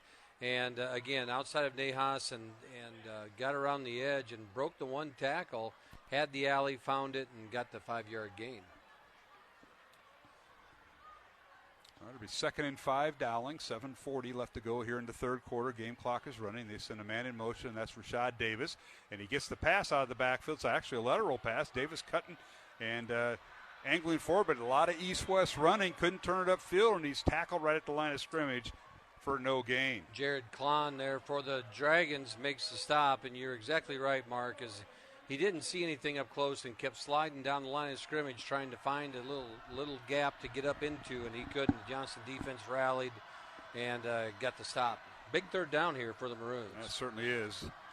Dowling with 2 receivers to the left, 3 to the right, empty backfield, no tight end. Here's Smolik out of the shotgun. Here's the snap, steps back, 2-step drop, fires it out. The pass is caught by Dowling's Bo Gamble, and he gets out of bounds, and he's got the first down at midfield, a gain of 9. Big play for the Maroons, and Smolik just stands back there cool and collected and puts it right on the 1-2 of Gamble's chest, and on that quick out, and he's running it right at the sticks. Great play for the Maroons. And you're exactly right. You watch the replay on CISN. That is a bullet, and that is right on the numbers. Tough play. You got to have arm strength for that pass, You Matt. do. Even though it's to the short side of the field, he gets it out quick and puts it right on target, and just a nice throw. Nice throw there by Smolik and a nice catch. First down, Dowling at midfield, and the give is to the tailback, and that's C.J. Phillips. Oh, he had one man to beat, and he finally stacked up at about the 48 of Johnston. Gain of 2, but there was nobody behind that tackler, Matt. If he could have slipped out of that, it was a foot race to the end zone with the safety. You're exactly right, Mark. I mean, they had things walled up there, and CJ just needed to miss one guy, and fortunately for Johnston, he was able to make the stop. Dowling scored tonight. Cooper Nicholson on a 7-yard reception to get things going for Dowling from Smolik back in the first quarter. Davis on a 13-yard run, Rashad with his first touchdown tonight. C.J. Phillip on a 16-yard run, and then Johnston's answered with the safety, and we'll recap their scoring. And now here's an inside handoff, and this time running to the right side is Phillip, and he's finally dragged down from behind right around the 36-yard line or 46-yard line of Johnston. Gain of 2, and recapping scoring for the Dragons, they got the safety to cut the Dowling lead to 7-2, and then Strand on a 14-yard touchdown pass from Nuss. Field goal by Carson Hansen of the Dragons, and then Tatum Fox, 72-yard touchdown reception. So Will Nuss has thrown 2 touchdowns tonight. The young sophomore having a pretty good night. Another big third down play here for the Maroons as they look at a 3rd and 7. All right, 3 receivers left, 1 to the right. Back to throw is Smolik. Steps up in the pocket, fires downfield. The pass is tipped away and incomplete. He had 2 receivers in the same area, and it was knocked away at the last moment. And Dowling's punting unit will come in as C.J. Phillip was the original intended receiver. He was the ran the under pattern. Matt? One thing is the Dowling team comes out to punt is every punter kick they make tonight in this season for both teams, the Maroons and Dragons, will raise funds for the Count the Kicks, a stillbirth prevention campaign that teaches expecting parents to pay attention to their baby's movements during pregnancy. Count the Kicks has saved babies in 30 states. Big thing there, and you can call in and pay attention and donate to what they are doing in that cause. All right, beautiful punt by Cooper Nicholson. Is going to be down inside the 10, right around the 6-yard line. The deep back for Johnston let the ball roll, and that was Tatum Fox, and that'll be 1st and 10 Johnston from their own 6-yard line. So the Maroons on the special teams push the Dragons back with 5:21 to go here in the third quarter. Johnston trails Dowling. It's 21-19. Maroons with the lead. Let's go down to the Dowling sideline. That's where John Chido has been tonight. Johnny, what'd you take out of that? Dowling offense couldn't get a much-needed first down after crossing midfield. Yeah, the offensive linemen, if they can get to the second level and get that one extra guy accounted for on the Johnston defense, there's some open running lanes for Davis and TJ, but they're not able to get to that second level. And Johnston's doing a nice job sitting back with that 2-safety look and keeping everything in front of him. All right, Nuss from his own end zone and throws the ball away, incomplete. Heads up, Johnny. That was right around where you were at. And it'll bring up 2nd and 10 Dragons from their own 6-yard line here, Matt. And this is where it gets tough. Have your field head position. On a swivel right there. No kidding. It's good hand-eye IQ. That's not what I heard in what goes on in practice. I mean, the guy comes in the office limping on certain days. But he's got that. He's getting that bowling thing down. That's that hand. That's that IQ there. Oh yes, don't forget. Let us forget that. Yeah. Bowling before the game tonight with his beautiful bride, and I can't wait to hear this. Handoff goes to the tailback for the Dragons, and going nowhere is checked at his Tubbs, and he's hit and dropped. It'll actually be a loss as that front three of Hagen, Rumley, and Heikus get some penetration there and stop that up at the line of scrimmage. And so it's a loss of 3, I believe. Is that a loss of 2? So it was at the 6. Yeah, it was at the 6-yard line. So he loses 2 yards back to the 4, does Tubbs. So a big third down here is you can look for Hagen, Rumley, and Heikus to pin their ears back. Well, this is where Johnston went over the top with quarterback Nuss, and now Nuss in the read option gives it to Tubbs, and he's tackled right at the 6-yard line, so he gets the 2 yards he lost the previous play back. And that'll bring up 4th down and 10 for the Dragons. Yeah, Coach Woodley plays a little conservative right there and hands it off to Tubbs off tackle the left side, and Wanek scraped from his middle linebacker position right off the edge and stops Tubbs at the line of scrimmage. Clock approaching the 4-minute mark. Dowling leading 21-19 as we approach the 4-minute mark of the third quarter. Other games going on tonight. Valley is at 3rd-ranked Ankeny. 4th-ranked Southeast Polk at Linn-Mar of Marion. Ankeny Centennial at Urbandale. That's a top 10 matchup, number 8 versus number 6. As here is the punt by the Dragons. Will Saffers from his own end zone, fielded by Dowling. And that's Trey Wilson with it inside the 30, still on his feet, and a penalty flag down at the 27-yard line. And Trey still on his feet, and they're going to whistle him down at the 23-yard line, but a penalty flag back at the 27. We'll see what this is all about, Matt. Well, you got to believe in the punt. I don't see the flag. Oh, there it is. Okay. It's most likely a holding. And they'll get that all sorted out. Other games tonight, we have Ankeny Centennial, 8th ranked at number 6 Urbandale. Try to get your scores on that. I got a 28-16 score, Ankeny Centennial over Urbandale in the fourth quarter. That's in the fourth. Valley and Ankeny, the only score I have is a halftime score tied at 21. Okay. And I've got, that's it. Trying to update my sheet here. Yeah. And now they're going to assess a penalty against Dowling. Other games going on. Council Bluffs Lincoln is at Ames tonight. Sioux City North at Waukee. That game's a CISN broadcast. Des Moines Roosevelt at Des Moines North. At the end of the third quarter, Ankeny leads Valley 27-21, but the Tigers are driving. How about that? And Southeast Polk is up on Linn-Mar 35-13 at half. All right, Dowling with the first down at the 37-yard line of Johnston, and they give it to the tailback, and He's hit, handed off, and down at the 35-yard line as the Maroons put the ball on the ground. And this is a tough time of the game right now for both teams. They're going to grind it out. Maroons are going to try to grind the clock out, but only a 2-point lead. Dowling wants to get something out of this possession. You know that's got to be coming. Yeah, you can take advantage of the short field that they had. The nice run back by Trey Wilson, and then stopped a little bit by the penalty, but still, you start with the ball on the 37-yard line. You're thinking you got to get at least 3 points out of this. All right, Dowling with a 2nd down and 8 from the Johnston 35. 3 receivers left, 1 to the right. They keep Rashad Davis in the backfield at tailback, and Smolik gives it to him. Davis scoots outside the numbers. He's finally tripped up as he falls right on the 30-yard line number on the field.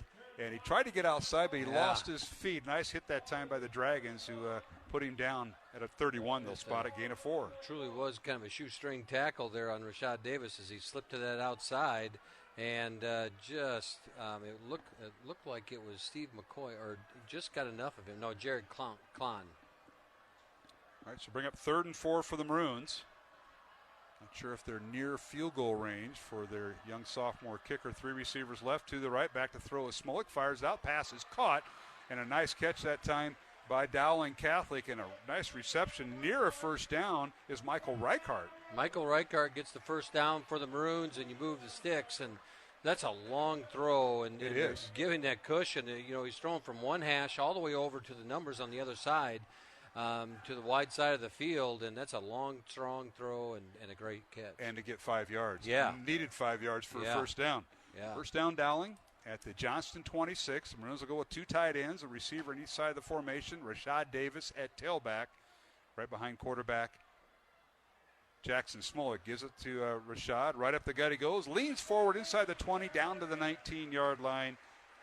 And he got a lot of yardage that time, right up the gut. There was a big crease over there between Max Shelton and Nate Agos as they sealed up that interior of the line of scrimmage there, and really George Nahas turned and sealed his guy out and created a nice alley there for Rashad. So Davis gains 7. It's 2nd and 3, Dowling at the Johnston 19. We're approaching the final 1 minute and 15 seconds of the third quarter. Handoff Davis. He goes left, pushes the pile inside the 15, down to the 14-yard line, gain of 5. And Maroons are getting a big push on that pile. There, that time it was, and as you see them get up, and you see big Kyle Rockers and Cade Batterton get up off the bottom of the pile with Rashad, as he's just hanging on to those two as he moves down the field. Reminder, the Iowa Catholic Radio fundraiser begins this Monday, October 3rd. Iowa Catholic Radio is listener-supported, and your tax-deductible gifts keeps Iowa Catholic Radio on the air, connecting listeners to Christ. If you want more information, iowacatholicradio.com. Mark Amadale alongside Matt Maindring, John Chido on the Dowling sideline. It's 1st and 10 Dowling from the 19 of Johnston, and now here is Davis with the ball again. He gets a little bit of a seam on the right side and tried to cut back and was finally dropped at about the 9-yard line. Like a couple Maroons were shaken up on the play. A little slow getting up there. It's Max Shelton, the center. Max Shelton, yeah. Tough kid, though. He's going to walk that off a little bit. I think he just kind of got stepped on there as he gets up out of that pile. But Rashad Davis, he's always good to have one person miss. That's a mark of a pretty good tailback. Yeah, that is. 3 receivers to the left for the Maroons. They're bringing an extra tight end. 2nd and 5, Dowling at the Johnston 9-yard line.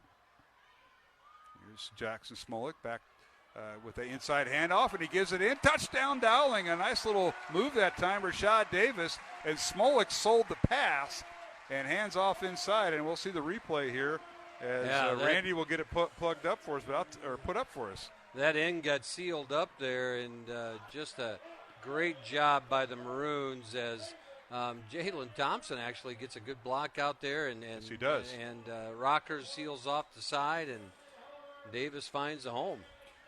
Rashad scores his 2nd touchdown of the night, this time from 9 yards out to go with the 13-yard one, and the extra point is up and good by Marty Blount. So Dowling now extends their lead to 28-19, and that was the final play of the third quarter. So we'll come back with the fourth quarter and kickoff in 1 minute here on Iowa Catholic Radio and CISN. The 61st Annual Dowling Catholic High School Pancake Breakfast is Sunday, October 23rd from 7:30 until noon at the Iowa State Fairgrounds Varied Industries Building. Enjoy performances from the Dowling High School bands, a giant bounce house for the kids, and an opportunity to win cakes and other treats. Stop by Admissions Avenue to visit with college and university representatives and area parochial schools. Take home some delicious homemade treats and pancake batter for another day. The Dowling campus store will be available for you to update your spirit wear. Learn more at dowlingcatholic.org. A message from Iowa Catholic Radio. Support for Iowa Catholic Radio comes from Mercy One, your expert circle of personalized care for all your health needs. With more care locations than anyone, your best life is their one purpose. Find your doctor at mercyone.org. Enhance your prayer life, one song at a time. Enjoy sacred music wherever and whenever you want. Available now at iowacatholicradio.com, your Alexa device, or download the Iowa Catholic Radio mobile app from Google Play or the App Store. Listener-supported Iowa Catholic Radio, 1150 AM KWKY Des Moines, 94.5 FM K233BT Des Moines, 88.5 FM KIHS Adel. Online anytime at iowacatholicradio.com.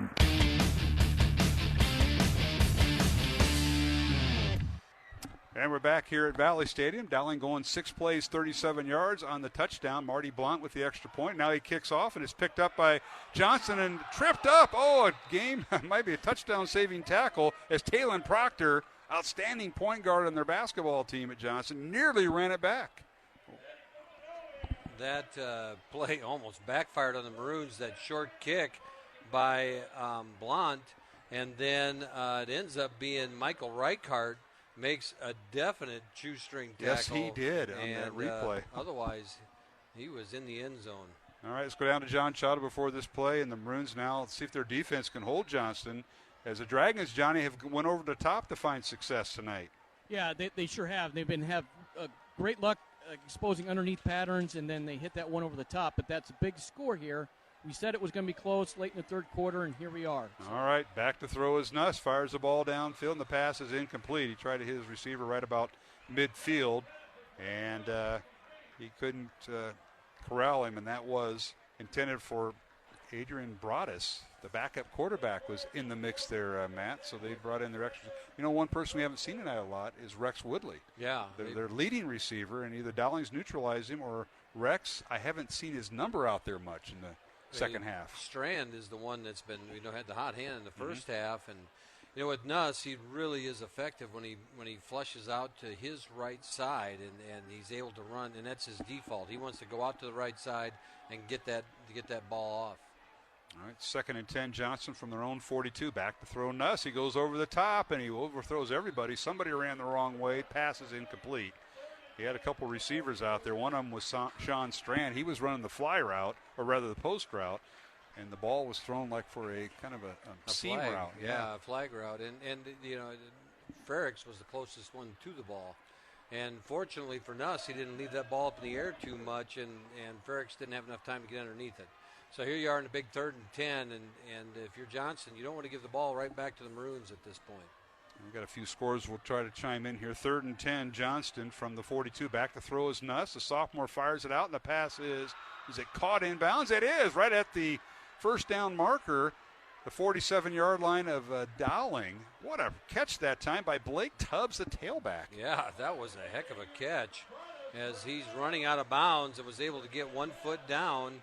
That's all you need. Yeah, it makes the completion there, and a good throw by Nuss. And he did. He had the 1 foot down. It was Broadus, yeah, the backup quarterback. Yeah. I think he's trying to fill that spot that Woodley had, as we have not seen Rex in a while. So it's first down Johnston at the Dowling 46. Broadus with a great catch that time, the 6-foot, 180-pound junior. And now Broadus with the football, and he goes around right in and gets across the 40 and gets about 6 yards on the play. It's kind of like when Cataldo comes in for Dowling. There's more of a run option than there is a pass option. Not that Dante can't throw the football, but you're thinking more run. The same thing with Broadus in at that quarterback position. All right, some score updates. Des Moines North leading Roosevelt 22-20 early in the third quarter. Last report, it was Ankeny 27, Valley 24, and that was in the second half. We'll keep you posted when we get them. And now Here is a double pass. And back to throw is Simpson. He fires it downfield, and the pass is knocked away, and it's incomplete at the last moment. And did they throw a flag on the Johnston bench? Is really good throw play there by Hanton. I think we got offside on Dowling, I believe they called. That's a late hit. A late hit, okay. On the quarterback, Johnny? I believe it was the guy that threw the ball. Yeah. So which one? Pass. Yeah, it was the second pass. Guy, yeah. And that was the tight end, Jacob Simpson. Well, it didn't look like it was. He was in the air. That was a great job by Dowling's Matthew Hanton to knock it away. Great job by Hanton, but the flag. The penalties have hurt the Maroons tonight as far as just keeping things alive and keeping Johnston in the game. And here they are now, first at the 25. Back to throw Nuss, and the ball is tipped, and it's intercepted by Dowling. Ball got tipped the line of scrimmage and intercepted. And the Maroons come away with it. How about that? It's Hanton. Yeah, Hanton. Matthew Hanton, the guy who broke up the pass earlier, Matt. And we'll have to look if that was Rumley. Now, Rumley isn't the tallest guy on the field. We're going to find out. I believe he ends up being, yes, it is. Ralston Rumley makes an outstanding play. It's just him and Nuss, and he realizes he can't get to him, so he just gets his hands up and knocks the ball down. Hanton scoops it up, and the Maroons are in business. Well, Rumley got great penetration to get that close to knock it down. You said he's not that tall. Johnny, that's a big play by the defense. They've come up with 3 turnovers tonight. Yeah, just when Dowling's defense has, put their back against the wall a little bit with these penalties, self-inflicted penalties, they come up with big plays and to stop this Johnson offense who was clicking there for a little bit. Yes, they were. First down, Dowling at their own 18-yard line. And here is a handoff. This time is C.J. Phillip as they interchange tailbacks again between Davis and C.J. And Phillip gets up near, they're going to call it the 22-yard line, gain of 4. Nuss, on the year had only 2 interceptions coming into this game, and that's his second one tonight. Should have been his third. He actually had a third one called back because of a penalty. Right. And so there's, the Dowling defense is doing the job and bending and not breaking too often. Yeah, he's got 10 touchdowns and 4 interceptions for the year, does the sophomore Nuss. 2nd and 6 Dowling from the 22. Swing pass to the left side, and the pass is incomplete. The intended receiver that time was Bo Gamble. Let it go through. A little flanker screen set up on the side. Didn't see enough blockers for him, but Bo had a blocker in front of him, but he couldn't get the catch on the hands on the football. I don't think he would have benefited by catching that football because I don't think he was going anywhere. And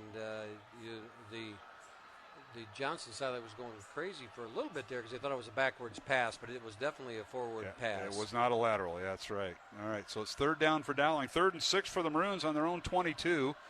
2 tight ends and 2 receivers on each side of the formation. Back to throw is Smolik. Looks left, throws left. Got a man open at Cooper Nicholson. Did it inside pivot, and down the near sideline he goes. Finally wrestled down near midfield. What a yard after the catch move by Cooper Nicholson. Did that old basketball inside pivot and picked up about 5 yards. He stopped on a dime and let the defender run by him and pivots, and he's loose and turns about a 10-yard gain into a 20-yard gain for the Maroons. We'll give him 26, Coach. 26. That's why we have the math guys up here, right. That's right. Jared Seifert and all those guys. I was just rounding. 20, you rounded down. It's up. 26-yard gain for Nicholson on the pass from Smolik. First down Dowling at their own 48. Back to throw is Smolik. No, he gives it to the tailback. C.J. Phillip in the secondary trying to strip the ball, and he's got the first down at the 40 of Johnston. He picked up 12 yards. This is where the Dowling offensive line is going to look to really try to grind it out, finish this drive out, run some time off the clock because there's 9:47 left, which is a lot of time. That's right. But you want to grind one out right here as they sealed off that line of scrimmage. They did. Nahas at right tackle had some help, and look at him try to strip the football. 5 white shirts of Johnston all around Phillip, and he held on to it. All right, first down Dowling at the 40 of Johnston. 9:30 left to go. Back here's once again handoff to Phillip, and they just grind it between the tackles right over center, and CJ gets down to about the 37-yard line, gain of 3, and it'll bring up 2nd and 7. I'll tell you what, Johnston defense been out there quite a bit tonight, and waiting for the offense to kind of, giving, the offense some room. But they've been out there a lot. That could come into play, as you mentioned earlier, Mr. Mandering. I was thinking the same thing, Mark, is this is where conditioning comes into play. And if there's one thing this offensive line is well-conditioned.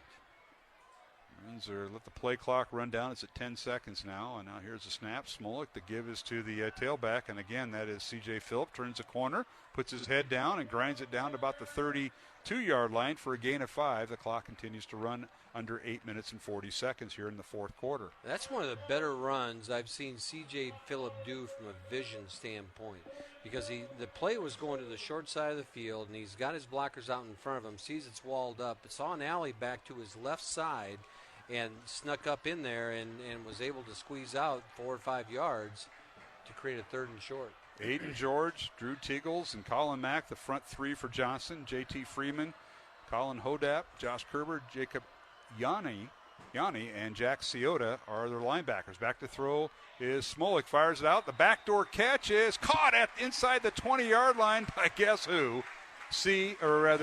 Nicholson, Cooper Nicholson, and he threw it at the back door off shoulder, and CJ reached around and made the catch, first down Dowling. I was kind of wondering if Dowling was going to go past there, because Johnston sold out on the run, had no help over the top. They were man all the way across, and Cooper Nicholson's able to create some space, and Smolik put it on him. So that goes for 15 yards on the reception. First down Dowling at the 17-yard line of Johnston. The Maroons will come out with 2 receivers right, 1 to the left. The Maroons don't huddle as they haven't all year. Back to throw is Smolik, fires in the end zone. Touchdown Dowling, as they find Bo Gamble on a quick post route from the right side. And Matt, what happened defensively for Johnston? Because Bo was wide open. He was. There was nobody over the top again. And Johnston had come up and brought everybody up inside the box. They're manned up all the way across and sent the linebackers up, play and run. But there was no safety help. Usually you have a 1 high safety. You're going to have 1 back there. You'd be man across and give yourself somebody, but there's nobody there.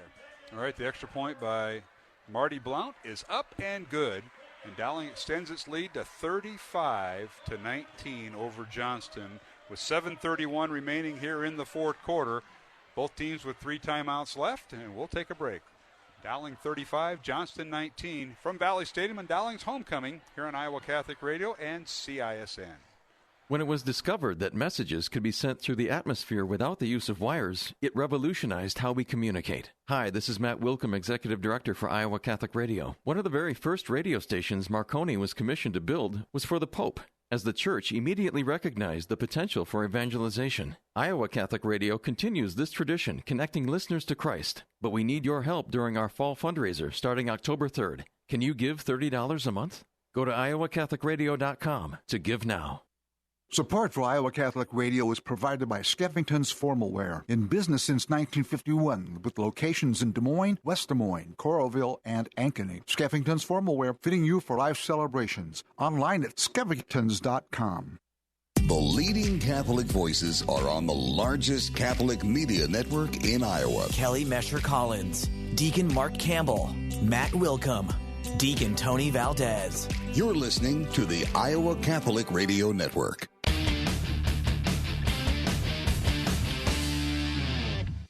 And we're back here at Valley Stadium. A kickoff by Dowling Catholic. Here is a return by Johnston. And running with the football is Tatum Fox. He crossed the 25 and he's down right around the 27 or 8-yard line. That's where the Dragons will start, 1st and 10. With 7:24 remaining here in the fourth quarter, Dowling has extended its lead to 35-19 on Bo Gamble's 17-yard touchdown reception from quarterback Jackson Smolik. And that is the first touchdown pass for Smolik tonight. Let's go down to John Chido. Big answer for the Dowling offense that time, Johnny. Yeah, it sure was, and it was much-needed drive there to give some breathing room, because you can't let this Johnston team hang around like they have, because they're gonna take shots, and they've been successful with that. But they had a good defensive stop last time. Excellent drive, nice pick route there for the touchdown, and good execution all around. Yeah, it certainly was. We got a final score coming in as Centennial has knocked off Urbandale 28-23. So congratulations, Ankeny Centennial. They moved their record to 4-2. Urbandale drops to 4-2. 8th-ranked Centennial with the win at 6th-ranked Urbandale, 28-22 the final there, Mr. Maindering, as we're starting to go final, as that first pass was incomplete for Johnston on their first down play from their own 27. Again, looking for Simpson over the middle, that big target. All right, Nuss fires the ball out, and the pass is caught. And a nice job by the Dowling defender that time. Tried to slap it away, but it was caught by the Tatum Fox. They're doing a really good job. That was Braden Pearson right there. Was just riding right on the hip and just couldn't quite get enough of the football. 6-yard gain. Fox with the 6-yard reception. Back to throw on 3rd and 4. He fires it downfield, and the pass is, I'm going to call it caught. Yep. And nice pass by Nuss, and that'll be a first down catch. I believe that for is Sean Strand. Yeah, Sean Strand again. Who was very visible in the first half for Johnston. Yes. Moves the ball across the 40 to the 41. First down Johnston from their own 41. 6:40 left to go. Both teams with 3 timeouts each. Now it's back to throw. Angles it over the middle, and it's incomplete. Tried to hit the big guy, Simpson, and Jacob couldn't catch up with it. Dowling safety came in late, and well defended by the Maroons with Braden Pearson back there. Justice Williams had his eye on that football. Yes, he was closing on it and got knocked away by Simpson, actually, incidental contact, and broke that play up. We'll stop the clock with 6:35 remaining here in the fourth quarter. Dowling leading 35-19. High-scoring affair. Great football game. Both teams have went at it. Good defense. Special teams. A little bit of everything. 2nd and 10 now with 3 receivers left. 1 to the right. Back to throws Nuss. Fires over the middle. The pass is caught. This time he hooks up with his tight end, Jacob Simpson, and he picks up the first down. He crosses over the 50 into Dowling territory at the Maroon 48. Looked like it was Jimmy Wanek hanging on for dear life there as he crossed the middle. It was either that or it was Noah Seymour, I believe, is actually who it was.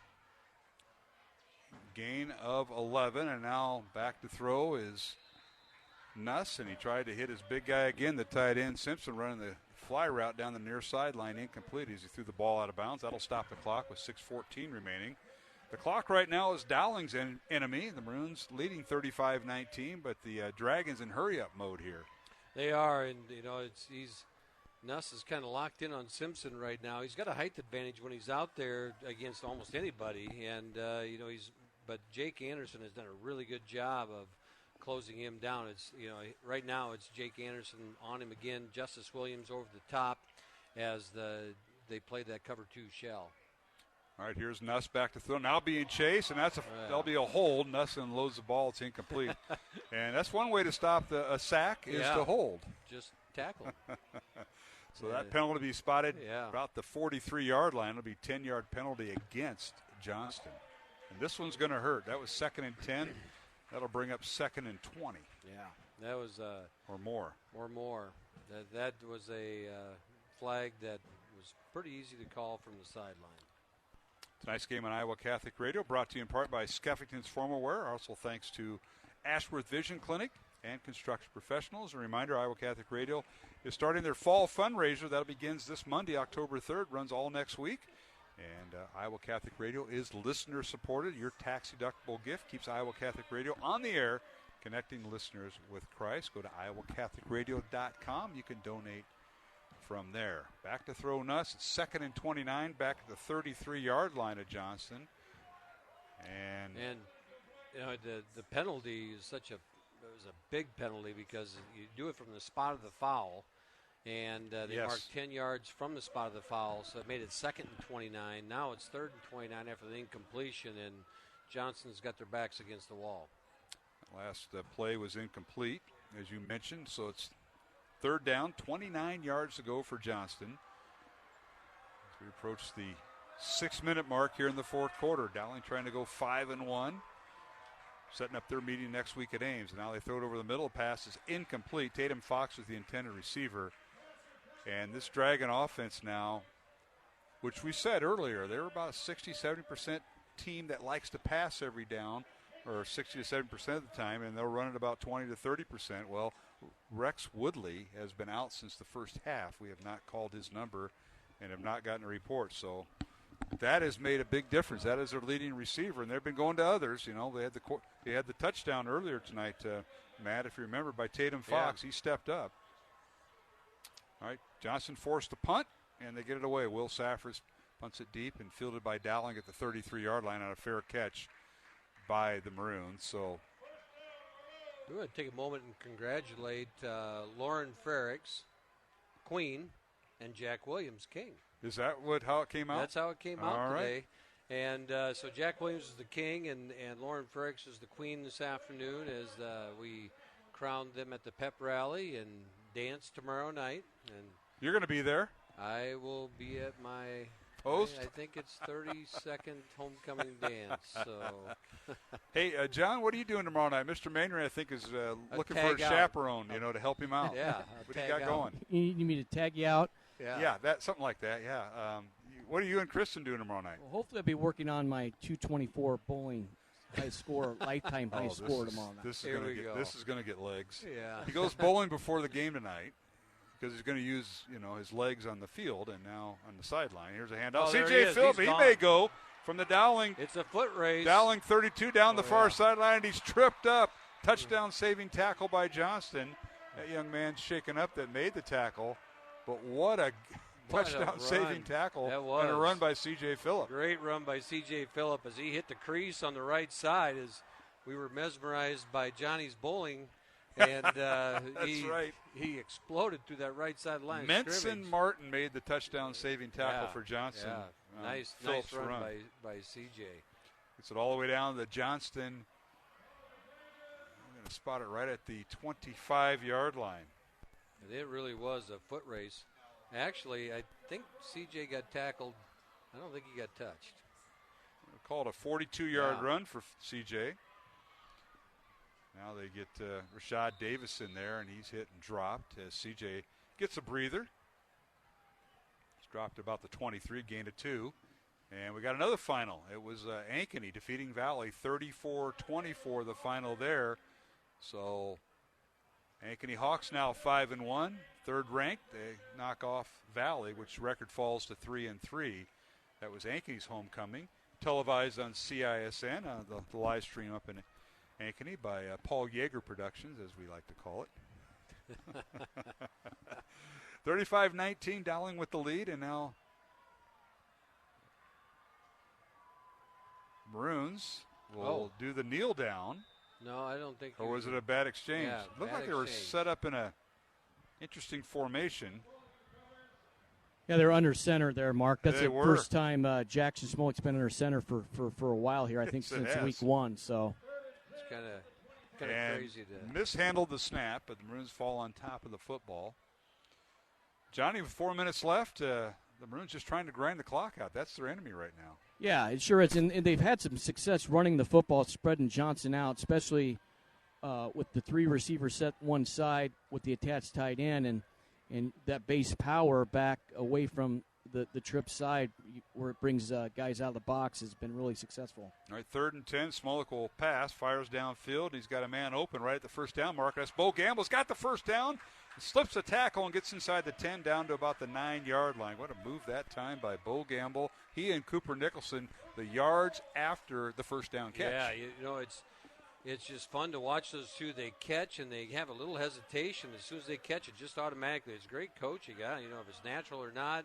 And he makes a little stutter step. First guy flies by him, and he gets up inside the 10-yard line. Well, Phillip had the 42-yard run from first down that set up Dowling at the Johnston 25. Then Gamble with a 16-yard reception. First and goal, Dowling at the 9-yard line of Johnston. Game clock continues to run under 3 minutes and 5 seconds on the snap. And here is Smolik, fakes it, handoff to Rashad Davis, rolls to his right, and Jackson is tripped up inside the 5, and let's see where they ankle him out of bounds, right about the 2-yard line, gain of 7. I think that pass that was designed to be flipped to Hank Brown, or it was a Rashad Phillips running across, or Rashad Davis running across. I think it was Hank Brown was in motion across the formation. Take a look on the replay. Yeah, Hank Brown. And, there he is. Yep. I think it's designed to flip to him, but Jackson, it wasn't open. Jackson takes it himself, dives to the 2-yard line. All right, Dowling with the ball at the 2-yard line. It'll be second down and goal from there in tonight's game on Iowa Catholic Radio. Brought to you in part by Ashworth Vision Clinic, Construction Professionals, and, of course, the Red Zone, sponsored by Bozen the Florist. Say more with Bozen online at bozen.com, 515-244-ROSE. That's 244-7673. And now handoff, touchdown, Rashad Davis. That is his second touchdown of the night. Or check that, his third touchdown of the night. And that's good news because Rashad sat out last week. He was injured in the City High game, lower leg, and he goes in for the touchdown right over right guard and tackle. Great block up there by Hunter Crutchlow. He get up in there and he sealed the outside, the contained guy, and allowed Davis to run up inside it for the touchdown. Extra point now by the Maroons. The kick is on its way, and it's up and good by Marty Blount, the sophomore kicker. Perfect on the night. 42-19 Dowling with 2:54 remaining here in the fourth quarter. Homecoming for the Maroons here at Valley Stadium in West Des Moines, along with Matt Mainring. I'm Mark Amadale, John Chido on the Dowling sidelines. We'll be back after these messages on Iowa Catholic Radio and CISN. Did you know you have a choice in your child's education? Smaller class sizes, dedicated teachers, a sense of community, and a caring learning environment. Whether it's in the classroom or at home, Diocese of Des Moines Catholic Schools deliver the best value in education, and we offer tuition assistance to help you afford it. Learn more about how the Catholic schools in the Des Moines Diocese might be the right choice for your child. Visit dmdiocese.org/schools. Support for Iowa Catholic Radio is provided by CTO. Your support has helped thousands of students attend our Catholic schools. CTOiowa.org. At CTO, the bottom line, it's for the kids and their future. Bring the Eucharistic revival to your parish with Iowa Catholic Radio's Eucharistic Miracles of the World banner display. The work of future Saint Blessed Carlo Acutis, this beautiful display will educate and inspire. Learn more at iowacatholicradio.com.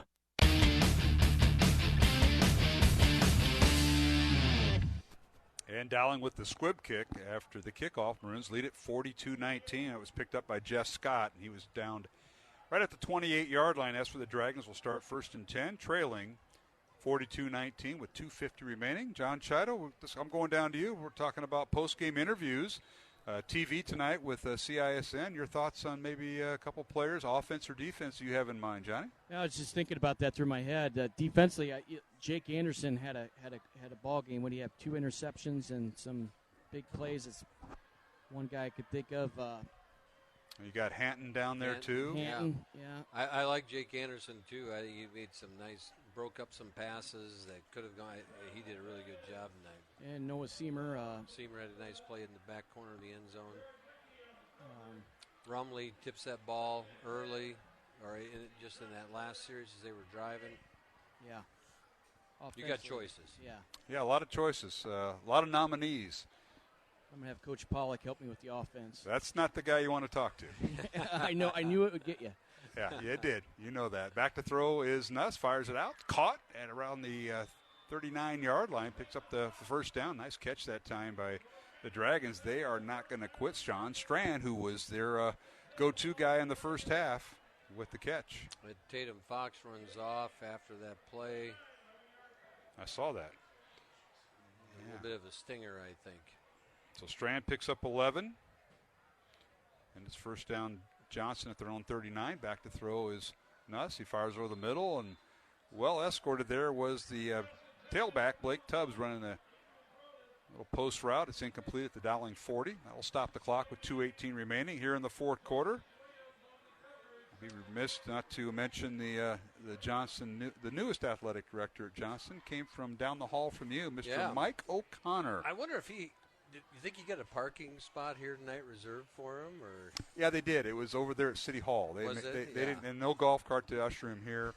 Did you get it? Did you text him about the baby powder over there in their bleachers? I'm not touching that. Okay, I just curious. I'm just bringing stuff out. I mean, if Johnny, remember that one game where Mr. Mainring had to leave because some baby powder was in the Dowling stands, and he got called out of the bullpen. He did extra duty that night. He was working.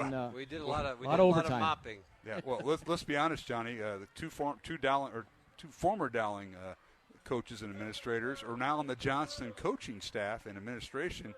had a assist, Mr. Mainring, with Mr. O'Connor and Mr. Bossman that night, if I remember correctly. Yeah, I don't know. Mr. Bossman might have come down after the game. Oh, that's right. He was coaching. I'm sorry. There might have been we had some kids helping us. Some of them more famous than others, helping us more famous, clean up things in the bleachers.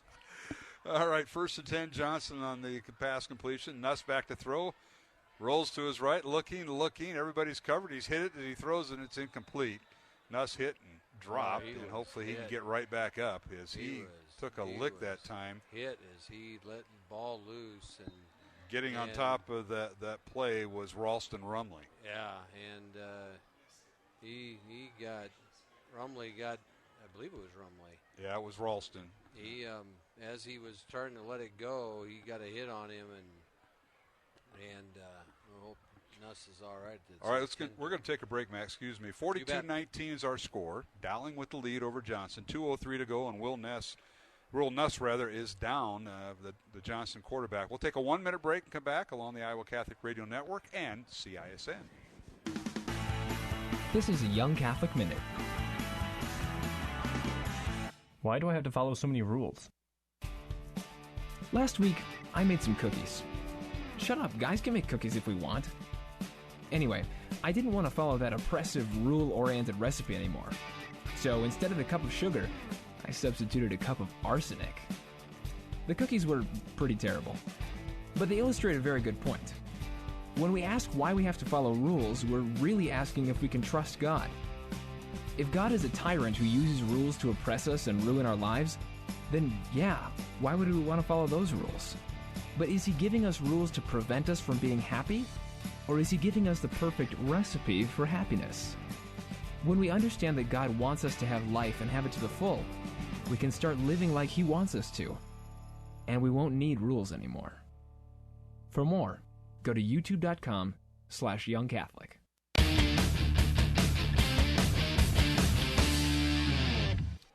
Hey, we're back here at Johnston, and now the backup quarterback, Adrian Broadus, is hit and dropped inside the Johnston 45-yard line as Will Nuss got up under his own power. Thank goodness Johnston starting quarterback, sophomore, walked off and over to the bench to be attended to by the training staff. But that was a big hit by Dowling's Ralston Rumley that kept him on the ground, Matt, and I'm glad he's all right. Yeah, it looked like he was all right, ran off on his own power there, and Dylan Manning makes the sack on that last play there. I believe that was, I couldn't tell, it was 98 or 99. Peyton Johnson. Peyton Johnson. Peyton Johnson? Yep. Yes. On that last sack? Yes. Okay. So Johnson gets the sack, and it'll bring up 3rd and 21 for Johnston. Adrian Broadus at quarterback, 6 foot, 180-pound junior. He was the starting quarterback in Week 1 when the Dragons lost at Northern Iowa, and this time he keeps the football and gets it up to the 47-yard line, a gain of 5. It'll bring up 4th and long for Johnston. Final minute of the football game here at Valley Stadium. That was Dylan Manning that time. So there, Dylan Manning. There you go. So now we're back to who we're going to interview, Mr. Chido, Mr. Bowl over 200, John Chido. I like Cooper Nicholson had a ball game too. Yeah, he did. We haven't had Cooper on, I don't believe, this year. All right. What's your defensive player then? We'll go with Cooper on the offense. Jake Anderson, I think. I think that's what. Yeah, I think that's a good call. Yeah. What'd you bowl today, Johnny? What was that all about? What? 224. 224. Is that a record? That is a lifetime record. Were there witnesses? There was a witness. And your wife. I have photo. Okay. We did see a photo. Yeah, but we don't know if you took it from the lane next to you or not. Yeah, that's a good point, Mark. Yeah. Yeah. Let me tell you, it probably never happen again. So. Hey, what a homecoming it's been for Dowling Catholic. I want to thank all the homecoming inductees. Matt, I know you were there this afternoon, and usually I get away for that, but I couldn't today. Kind of run that down. We had Rico Gafford on at halftime with Carolyn Kirkhoff, and Rico inducted into the Dowling Hall of Fame. Go ahead. Kurt Engler, an 88 graduate who was a state champion wrestler, and in 88, and he had a great career at Dowling, and I know Coach Gray was there to see him get inducted. And, of course, we mentioned Rico Gafford and Gradeville, a girl I got to watch play golf and really swim. had an outstanding career, and swim. Mm-hmm. Outstanding career at Dowling as well. Her dad's a pretty good dentist, I understand. Yeah. Back to throw. is Broadus, and what's he do? Throws is incomplete. That'll stop the clock with 25 seconds to go, and that was 4th and 17, and Dowling will take over on downs, and the Maroons are going to move on. They're going to improve their record now to 5-1 on the season. The other inductees, Cole Decker, a 2012 graduate, cross-country and track runner, went on to Central College, became an All-American there, and had a great career. Cole Decker, and then Lizzie Stacken Delaney, 11 grad. Lizzie Stashen. Yeah, Stashen. There you go. There you go. Delaney. Interviewed her a lot during basketball post games. Oh, yeah, great kid. And went on and was a 4-year letter winner, had a great career, and went on with the AAU and everything else. And she was career leader in blocks. And then the final one was Ryan Schweitzer. From the infamous Schweitzer family. They've had a few athletes, I think. Dante Cataldo in the ball game at quarterback, and he fakes the handoff, keeps it around right in, and that should do it as he's brought down forward progress to the 47-yard line. No gain in the play. And that'll do it. Dowling with the win tonight, 42-19 over Johnston. And it was close. Halftime, the Maroons led 21-17. And Johnston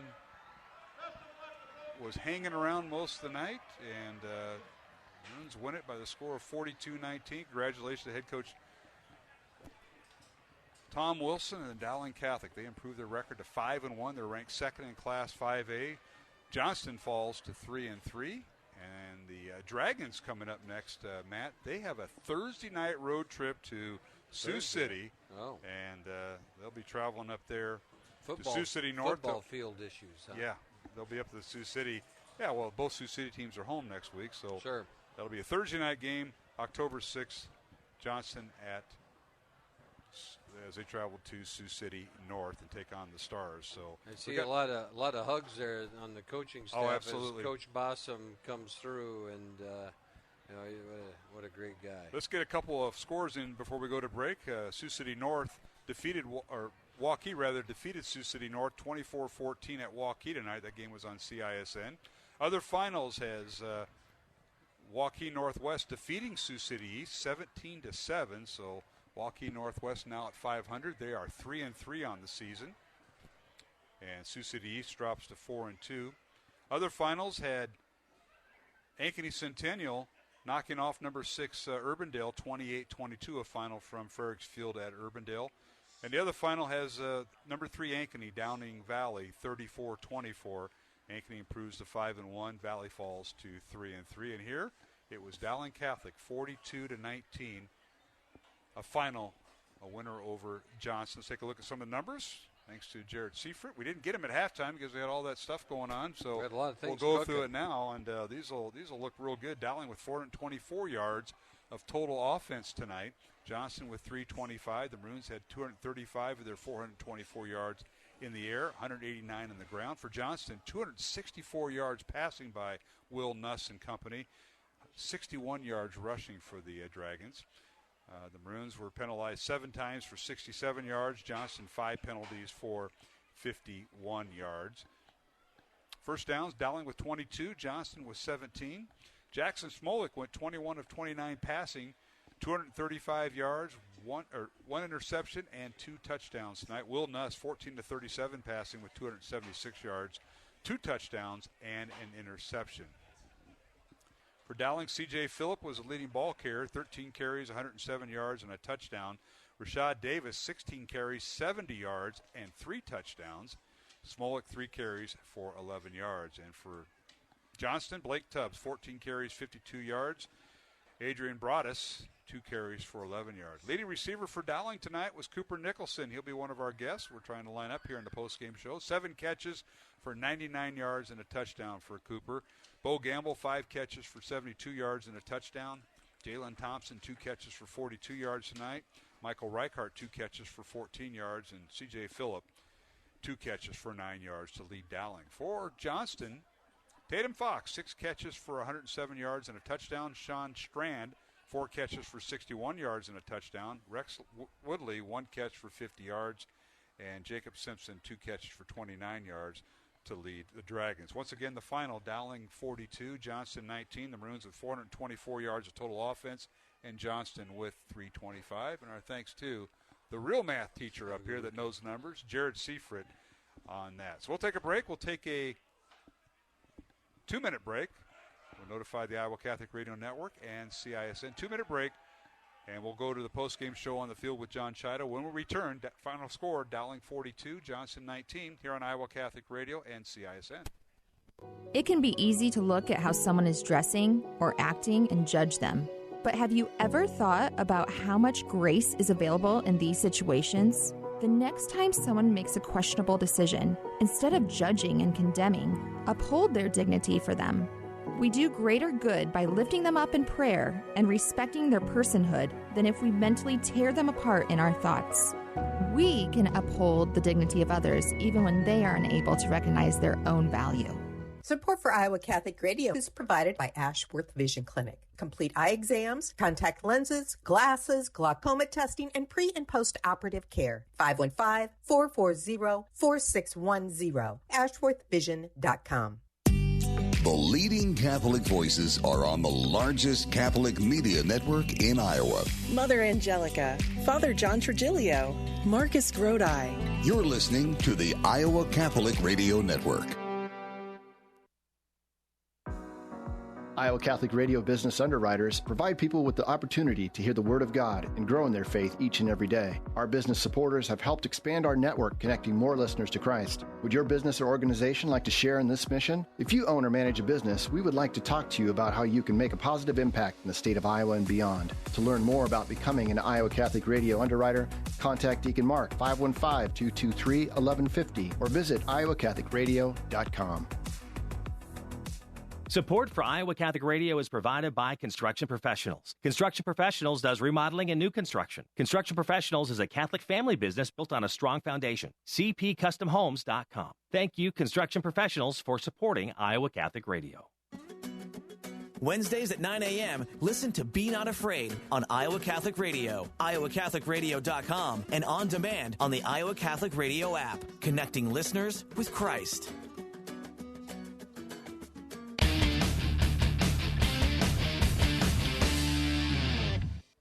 Hey, we're back here at Valley Stadium on Dowling's homecoming, and it was a successful homecoming and Athletic Hall of Fame inductions going on.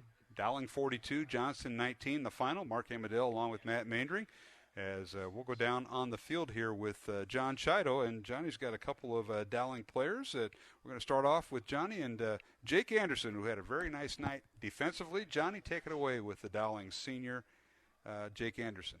Jake, congratulations on tonight's win. It was a hard-fought game, and we talked about pregame how it's going to be tough, especially for those first three quarters, and then one of the teams were going to prevail, and it was you guys, fortunately. But talk about some of the halftime adjustments. It seemed like they were attacking you in the middle of the field defensively, and some of the things you guys did to attack that, what they were doing in the first half. Yeah, we faced up a little adversary to start, and then we just changed up our corners. You know, went man sometimes, just changed our looks on them, and then safeties over the top. And, I mean, it stopped them pretty easily. And you had a nice interception there in the end zone there. And, it seems like things changed so quick. It went from 7-0, I think it was, and then the safety, and then they got the touchdown. And then I think you almost had the second interception. And it seems that you were all over the field tonight. And, Stubbs, I think it was, you manned up on him a lot and did a lot of nice things. Yeah, so on the pick, the quarterback just threw it behind him. I jumped it. And then, on the other defensive play, just staying with him and then just right with him the whole way and then just knocked it down. Well, Jay, congratulations. Nice game tonight. Thank you. All right, that's John Chido with Dowling Senior. Jake Anderson starts at left cornerback and had a nice night. Interception, Matt. Great night, and more about breaking up. He broke up a lot of passes. He had some PBUs tonight, and it was a lot of great plays by him. Yeah, certainly was. Okay, let's go back down the field. John Chido with a young man who jack of all trades, a master of them all, right? I know it, and he's just about as fast as Johnny. Well, he doesn't bowl like Johnny does. We'll let him talk it. We'll let them sort it out. Johnny, take it over. He has some speed, let me tell you, and he's got some quickness too. Yes, he does. You had a lot of nice catches and a lot of yards after the catch with some moves there. And kind of walk us through that last touchdown play. It seemed like it was an out with the post over the top, and talk about the coverage if I'm right with that. Yeah, the cornerback or the middle linebacker kind of just came down on me. I knew I had a wide open. If Jackson could just put on the money, I just had to catch it and, I caught it, touchdown. And you did a lot of nice things. They seemed like they press covered you a lot, and then did some different looks, but went man sometimes. And it seems like you guys got in different formations to kind of expose that and let you get free. Talk about a little bit about that. Yeah, we motioned early in the game. That helped a lot. It was just, when you have a great quarterback like Jackson, he's going to find the perfect receiver to throw to, and I was open. So, he hit me, and just happened to catch it. So. Yeah. Well, Cooper, congratulations. Nice job tonight, and good luck the rest of the way. Thank you. All right, that's John Chido with Cooper Nicholson, who caught the first touchdown pass tonight, Matt, from Jackson Smolik, 7 yards, capping off a 10-play, 65-yard drive, and gave Dowling a 7-0 lead. And now, they got the head coach in there? Well, I was thinking we were going to get a shot at OC there, but no. Oh, no. We'll go back down to John Chido. He has the head coach of Dowling Catholic, Tom Wilson. Johnny? Coach, congratulations on a hard-fought game there. And then we thought it was going to be close all the way through the third quarter, and then one of the teams were going to prevail and open it up, and you guys were the ones that took advantage of it both through the air and running the football. Oh, we did. Sputtering there for 2 drives, I think, early in the second half was a little bit frustrating. Sometimes we outsmart ourselves and think we need to make all these adjustments. And finally, I just said, let's do what we're good at. And then we kind of kept our foot on the gas. The touchdown pass to Bo on first down. I mean, just to stay after it instead of trying to milk the clock. So I was proud of them to put those in. Yeah, and defensively, they did a lot of nice things, attack in the middle of the field, and a lot of good adjustments there, and seemed like you did different looks in the secondary and kind of shut down that passing game. Yeah, they did. They did a nice job, and I think Nuss is a nice quarterback, and he has some weapons of which to work with. And we're certainly experimenting with some of the coverages that we think that we need, and the one long touchdown of theirs, honestly, that's a blown assignment by us, and that's what's frustrating. We have to eliminate those. Well, Coach, congratulations. Great win this part of the season, and good luck moving forward. All right, thank you. All right, John Chido with head coach Tom Wilson. I want to thank Johnny for those post-game interviews from the field following Dowling's homecoming game with Johnston and Athletic Hall of Fame night here at Valley Stadium. Dowling with the win, 42-19. And Mr. Mandy, we're going to take one final break. Anything you want to interject before we go to break?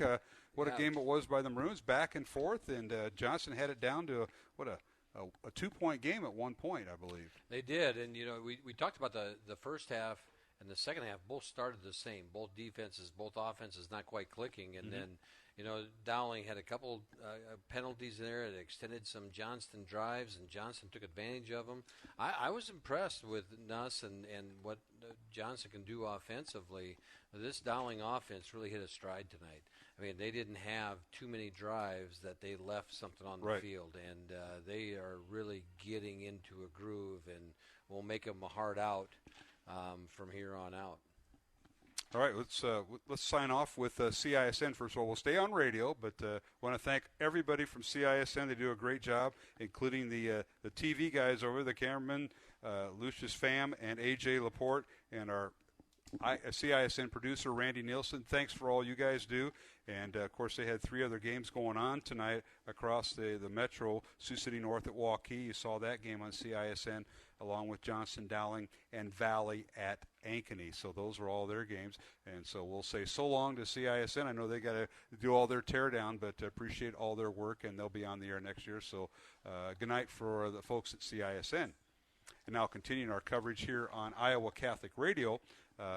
Matt, we have a few more things going on. You mentioned the homecoming court. We talked about the Hall of Fame inductees, Rico Gafford and all the folks that were recognized earlier today at Dowling. But you also have the homecoming court, which was quite the ordeal here today. Yeah. You mentioned, I heard Lauren Frerick. She's a basketball and cross-country runner for the Maroons, but she was elected the queen. Yep. And then Jack Williams was the king. And, it's 2 great kids and both highly involved in a lot of different things around the school. We should recognize all of the court. So Reese Irvin, track young lady, does a lot of things for us. cheerleading and everything else. So Reese Irvin, Queen Candy Charlotte James, who's a cheerleader, and she's involved in a lot of things. Reagan Peeting is a band person, and the band looked outstanding again tonight, and they've had a great year. Emily Ponks, who also is involved in a lot of things like the yearbook and peer ministry and just so many things. And then Abby Sassman, who's an NHS person, photography, rugby, our club rugby team. And then and we said, so those were all the women, the girls candidates. Mm-hmm. And then we had Jack Edwards. And Jack's involved in a number of things as well around the building and engaged in a lot of things like Maroon Crew and everything else. And then Carson Hagen, who's on the defensive line here tonight and showed some dance moves at the pep rally today. And then I don't know how, we'll just leave it at that. And then Chip Braden, off the old block. Yeah, right. And then Braden Pearson, who also, is involved in football and other things. And Nick Polium, who actually is the mascot out here. Nick is, and he is involved in a ton of things at the school between cross country and just an outgoing young man. And then Ethan Rosendahl, who is another kid that's a really engaging kid who I've got to know a little bit this year, involved in a lot of things. Ethan is a great kid and just an outstanding group of kids that represented Dowling Catholic today. All right. They all got to enjoy the game tonight. Yeah. And, of course, the dance tomorrow night. And I know Johnny's made his way up here, but you're looking for, another moderator to help you out with are you and your wife, Lisa, doing this or what? Lisa and I will be there, and, it's in the cafeteria at the school, and we'll have about, I think, 500 and some kids in there. Perfect. Dancing away. And no, they're not playing the music that you and I are used to. Just understand. Oh, you'd be surprised. You'd be surprised. There's some classics that come back, Mark. Do they? Oh, yeah. You could by come request? And dance. Maybe you should come and check. Well, that'll be the last thing they want to see is that. We'll get Rico to go. Yeah. Maybe he doesn't have to shut the restaurant down. Maybe Johnny and I can cover for him at the restaurant, and we'll see Mr. Gafford there. Yeah, it'd be a lot of fun. Well, we'll take a break, come back, and recap things. John Cheidel has joined us here in the post-game show. Again, the final tonight. Dowling with the win. Maroons improved to 5-1. With the 42-19 win over the Johnston Dragons. Back with more here on Iowa Catholic Radio. Did you know you have a choice in your child's education? Smaller class sizes, dedicated teachers, a sense of community, and a caring learning environment, whether it's in the classroom or at home. Diocese of Des Moines Catholic Schools deliver the best value in education, and we offer tuition assistance to help you afford it. Learn more about how the Catholic schools in the Des Moines Diocese might be the right choice for your child. Visit dmdiocese.org/schools.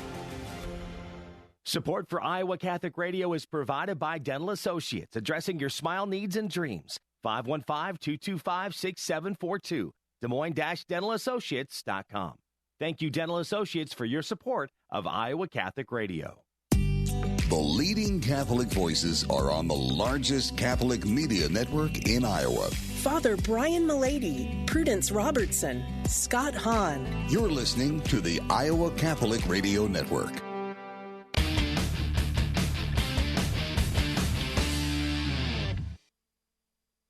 And back here at Valley Stadium, Mark Amadale, Matt Maindring, John Cheidel, as we have the cars in the parking lot. There is a line of them. Some of them may have the radio station tuned in. If they try to tune in to CISN, good luck, because we just signed off for them a few minutes ago. But homecoming, Athletic Hall of Fame, a lot going on. I know, Matt, you just recognized the Dowling Homecoming Court, and rightly so. And again, the Dowling Catholic Hall of Fame inductees for 2022, they include Cole Decker, 2012 graduate in track and field and cross country. Lizzie Stashen, now Lizzie Delaney, as she is now married, graduate, 2011 graduate in basketball. Kurt Engler, 1988 grad in football, wrestling, and track and field. Johnny remembers Mr. Engler. I think I do too. I remember him being on that line. And Cole Decker, another inductee, Rico Gafford, another inductee. We had him on tonight, 2014 grad, football, track and field, and of course he made it to junior college at Wyoming, and then in the pros with several teams. Annie Gradeville, her dad's an outstanding dentist, by the way. Now, I don't go to him. My brother does. Does that mean anything? No, I guess not. She was a 2017 grad in swimming and golf. I'll just move right along. And Ryan Schweitzer, 2016 graduate in cross country from the infamous Schweitzer family. Those are your 6 inductees for the Dowling Catholic Athletic Hall of Fame. Matt? Yeah, I just put you down. Ryan Schweitzer, something like 12 track championships in his career. It's amazing. Cross country and track, yeah. Yeah, cross country and track combined. It's an amazing run that he had while he was at Dowling. So. I think Coach Schweitzer was born with a stopwatch because I think even in his math class, he had a stopwatch in his pocket. I don't doubt that. I don't doubt that either. Now, speaking of which, we haven't brought this up this year yet. We're not going to talk bowling. We know you had that big bowling score today at, 224.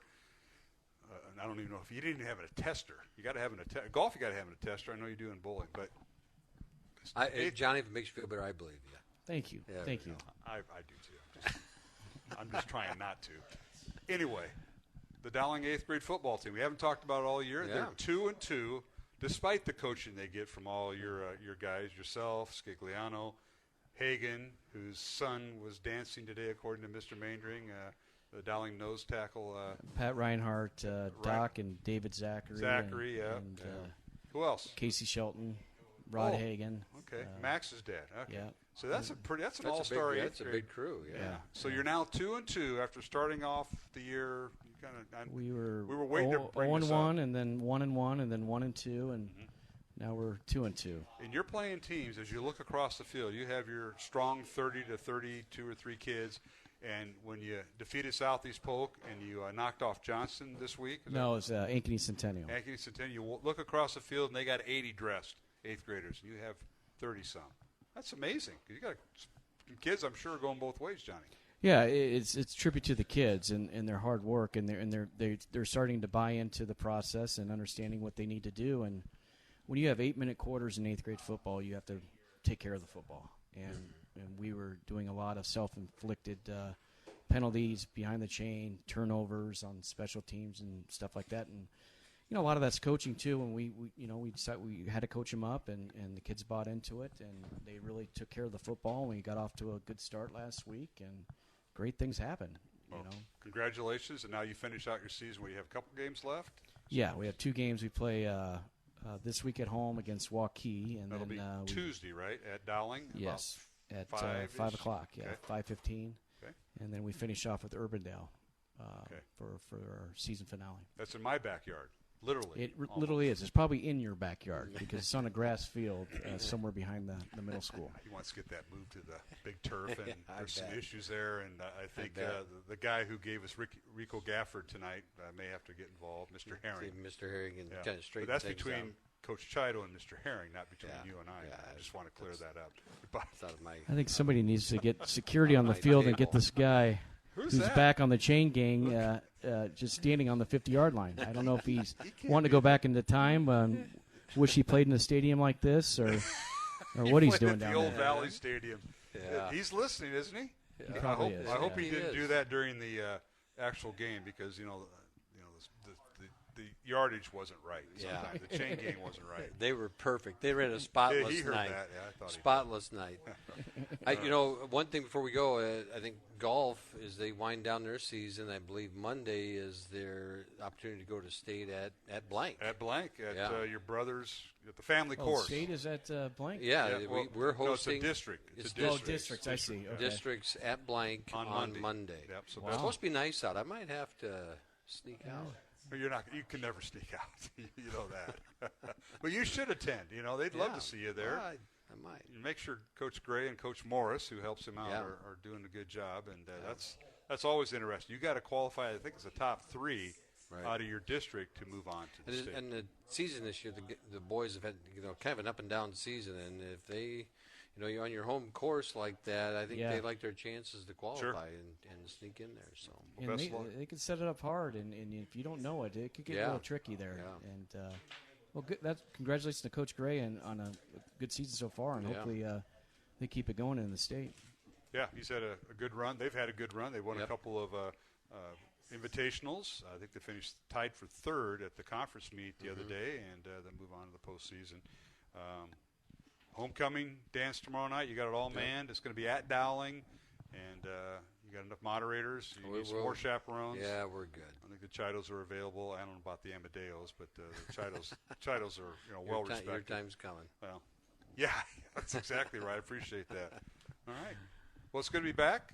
It's good to hear from him. Wasn't Yeah, it was Matt? good to hear from week, Johnny tonight. Yeah, we weren't taken out by the satellite dishes over there at the Council Bluffs complex, but we're back here. Next week we're up at Ames. Dowling and Ames. That should be a high-scoring game. Ames like to throw the ball around, and we'll just see what happens. But that's the first time we've been in Ames in quite some time. First time I've been up there. You don't play them in 8th grade football, do you? We did a couple years ago, but okay. We usually play them at home. But that's a nice setting up there. It's kind of a backyard football feel.